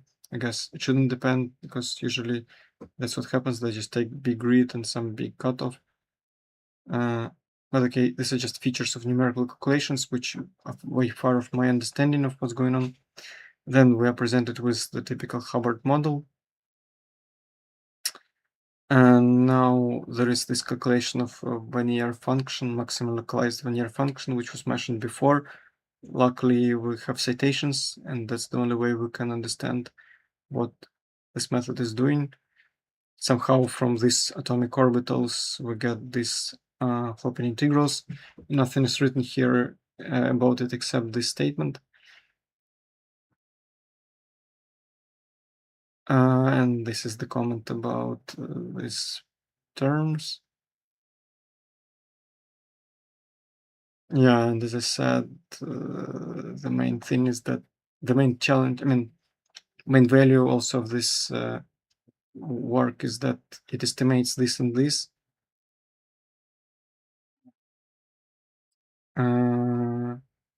And it's not, again, written much about it. They just use this method in this code.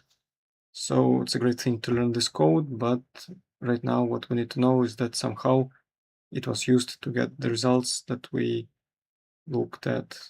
But yeah, the big, okay, yeah, we have this table, or you remember it, right? I don't need to open it. So the main thing is that somehow they give us these results. I want to believe that everything went fine and the geometry was correct and everything else was correct, because there's no way to reproduce it without studying this code and speaking with CI also for like a week or more. Okay, and finally, the last paragraph of the appendix is the GW plus EDMFT. And there is very little sense to talk about it because anyway, nothing will be clear. But it's written in the article and I don't want to skip it. So it's easier to finish it than I don't think that I'm going to go to gym, but I'll try. Okay, so the first step is to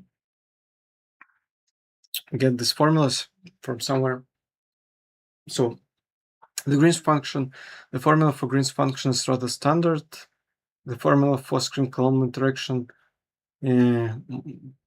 maybe it's also not so exotic, but it's way less popular than the formula for the Green's function. But okay, that's the starting point. Of course, we work with finite temperature. Okay, let's write this question. So like, I wasn't thinking about it before, but only now I think first time about it. If we work with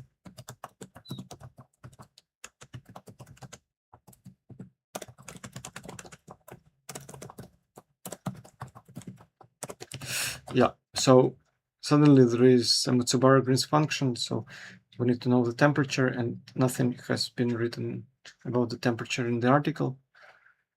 But some temperature is assumed here, and the Matsubara typical formulas of condensed matter is used.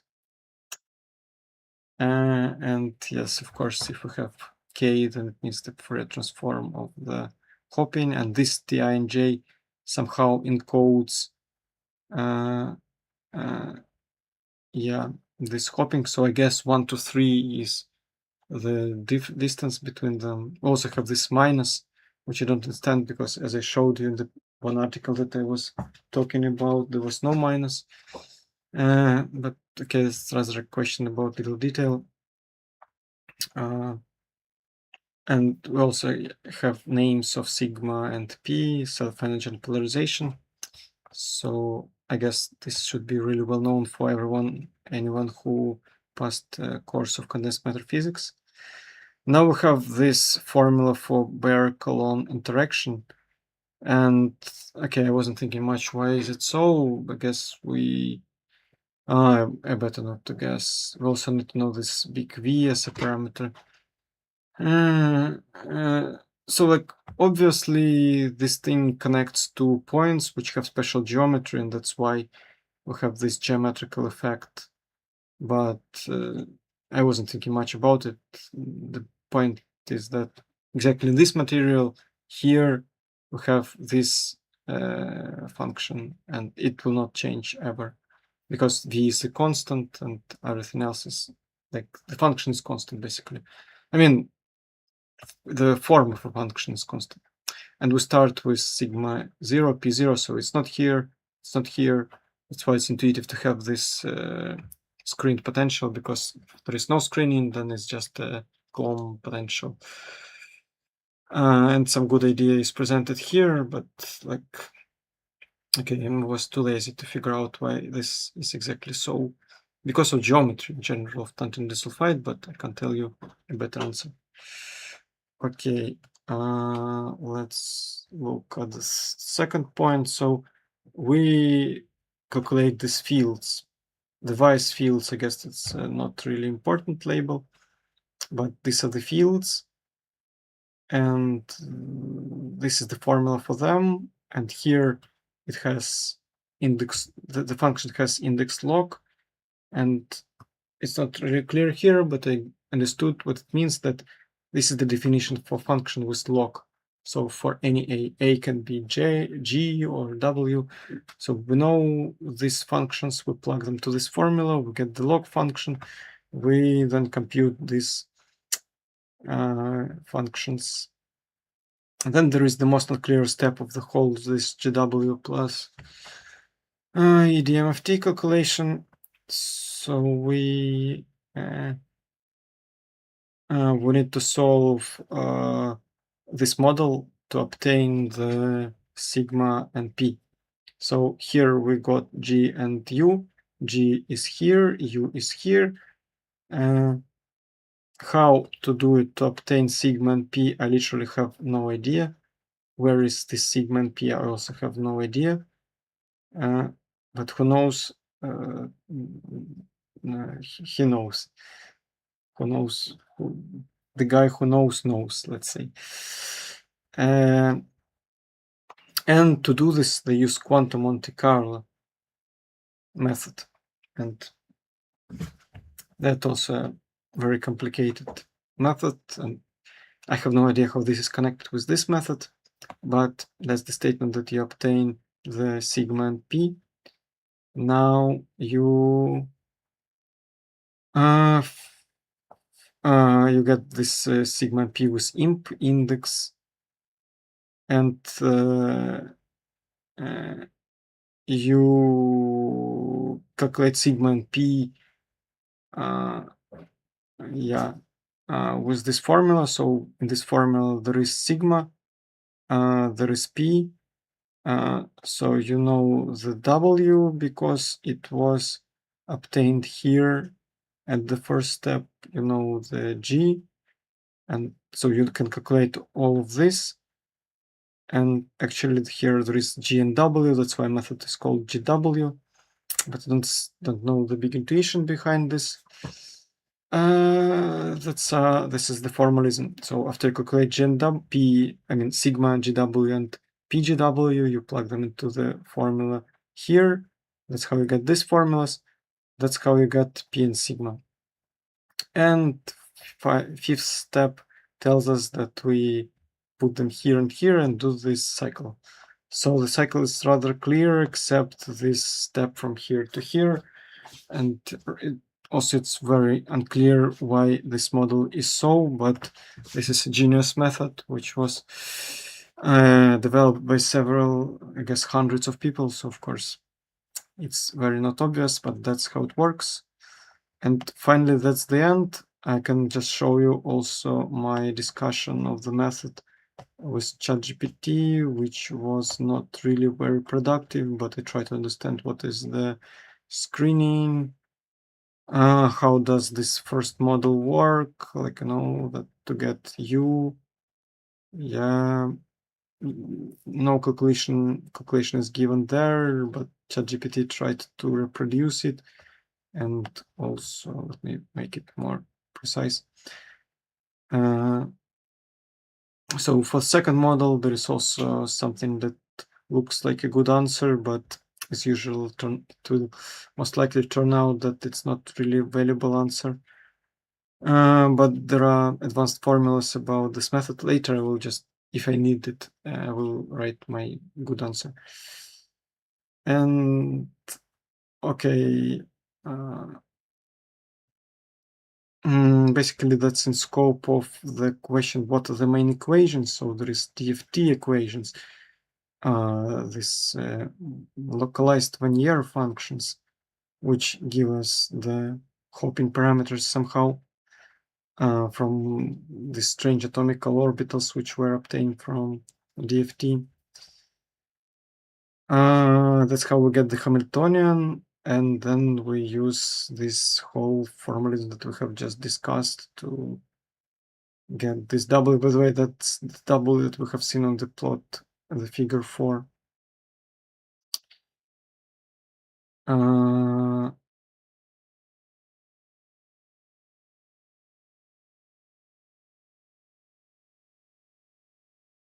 Yeah, and again, these estimations of U and V, then this Hubbard model, and for Hubbard model we use DMFT or extensions of mean field theory. And we have discussed the GW plus EDMFT. Like what is DMFT is written here, like nice mean field theory where sigma is approximated. Fortunately, I haven't used it ever in my life, but at least I'm aware of what's going on here.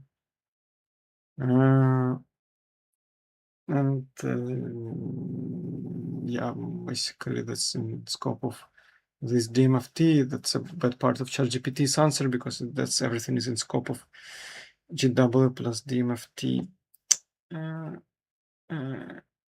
And okay, you see, like I wanted to have a nice list of most used formulas, but there are too much formulas, and anyway, it's not enough to understand what's going on and why this happens. Okay, so spectral function, quasi-particle weight. Again, formulas. We have this formula from this article about the susceptibility, which was also obtained by this GW plus DMFT because it has this P, and P is obtained there. And there is the summary of the... Yeah, maybe that's a good point to do a summary with the help of AI because it is drawing some nice plots, for example, nice diagrams, like, yes, that's DFT calculation, that's somehow the method with which we somehow get these parameters. They are in Hamiltonian, and there is this cycle that we have discussed, and the output is these 3 values. So this is what we see on the plot. This is what we used to say that there is a gap, which tells us that there is insulator, that we have an insulator even without drawing energy bands. This is the spectrum of Hubbard band, and this is the susceptibility, which was used once to discuss the influence of V. And I was also thinking about difference between figure 2 and 3, but I have already learned that figure 2 is just the T parameter, not U and V, and figure 3 is T plus U plus V parameters. That's another answer, and that's one of the reasons why I show you this is to show you that it's very easy to get lost in information and do absolutely nothing. There are a lot of questions about each article, and that's why we have this beautiful app. I need to show you the right part, I guess this one on my left. I just have a delay in this video, so I don't know if I was pointing in the right direction. So this focus structure tool, so it helps actually to structure everything, not to be focused on useless questions like, yes, I don't know a lot of things, but it's not a problem. The main idea is to see clearly what's going on and that's the structure of information. Here I have all my questions to which I can easily return. I can see them right with a click without, okay, except that we have a little bug in displacement. That's why this app is not ready. It's in development, but you can see easily that that I can access information fast. And that's the advantage of it. I can create my own sections. Actually, it was these buttons, which I'm not going to press right now. But you don't need to switch to LaTeX. You can just work with the structure panel and get a lot of advantages without any switching from PDF to LaTeX. And extract main conclusion, for example, group questions, for example, extract these questions to special paragraphs. Right now, we would need to click here, go to PDF, copy it, scroll here, open, create a section, then Control V here. It can be done way faster, and that's the advantage of Focus Structure tool. That's the idea of all this project, to create this beautiful app and make people more productive and use AI for our advantage and not to be lost in everything that it is giving us. Because information, there is a lot of information, but it's not a useful information. I can't work with this information. It's like summary with little bit advanced discussion. Okay, so we have finished everything that I have about this article, and let's maybe just look at finally on it. So that's the plot of the normal phase. That's the plot on the original version. That's the plot of channel density wave structure and bands in channel density wave case, but in a very simplified model. That's a very short and clear discussion of how they get the parameters in two ways. And these are the main result, the plot, the spectral function, which they calculated, and some advanced things that is important only for theoreticians, and advanced things that I used to get approximately useless comments about the value of V. But if you're interested, yes, that's the answer on this question, scope of their research. And this is the comments about it. This, basically, that's all. Cited papers. And like actually they mean exactly this equation, and actually by GW plus EDMFT they mean this cycle, which is anyway unusable without reading the cited paper, because this step is absolutely not clear. Okay, no, I need to click. Yeah, so I clicked the right button. So thank you for your attention. I did my plan for this week. I discussed 2 articles, actually half of 1 article because it was a really big one. And this article, I learned a lot of things. I learned how to use AI better. Actually, I also had a lot of subscribers on my Instagram, first time ever. After 2 months of doing Instagram, because I figured out how to get subscribers without big like time I'm spending on it. Okay, we'll see how it goes, but thank you for your attention or future attention. Hope you like it. If you like, press the like and put the comment. See you next week. Bye-bye.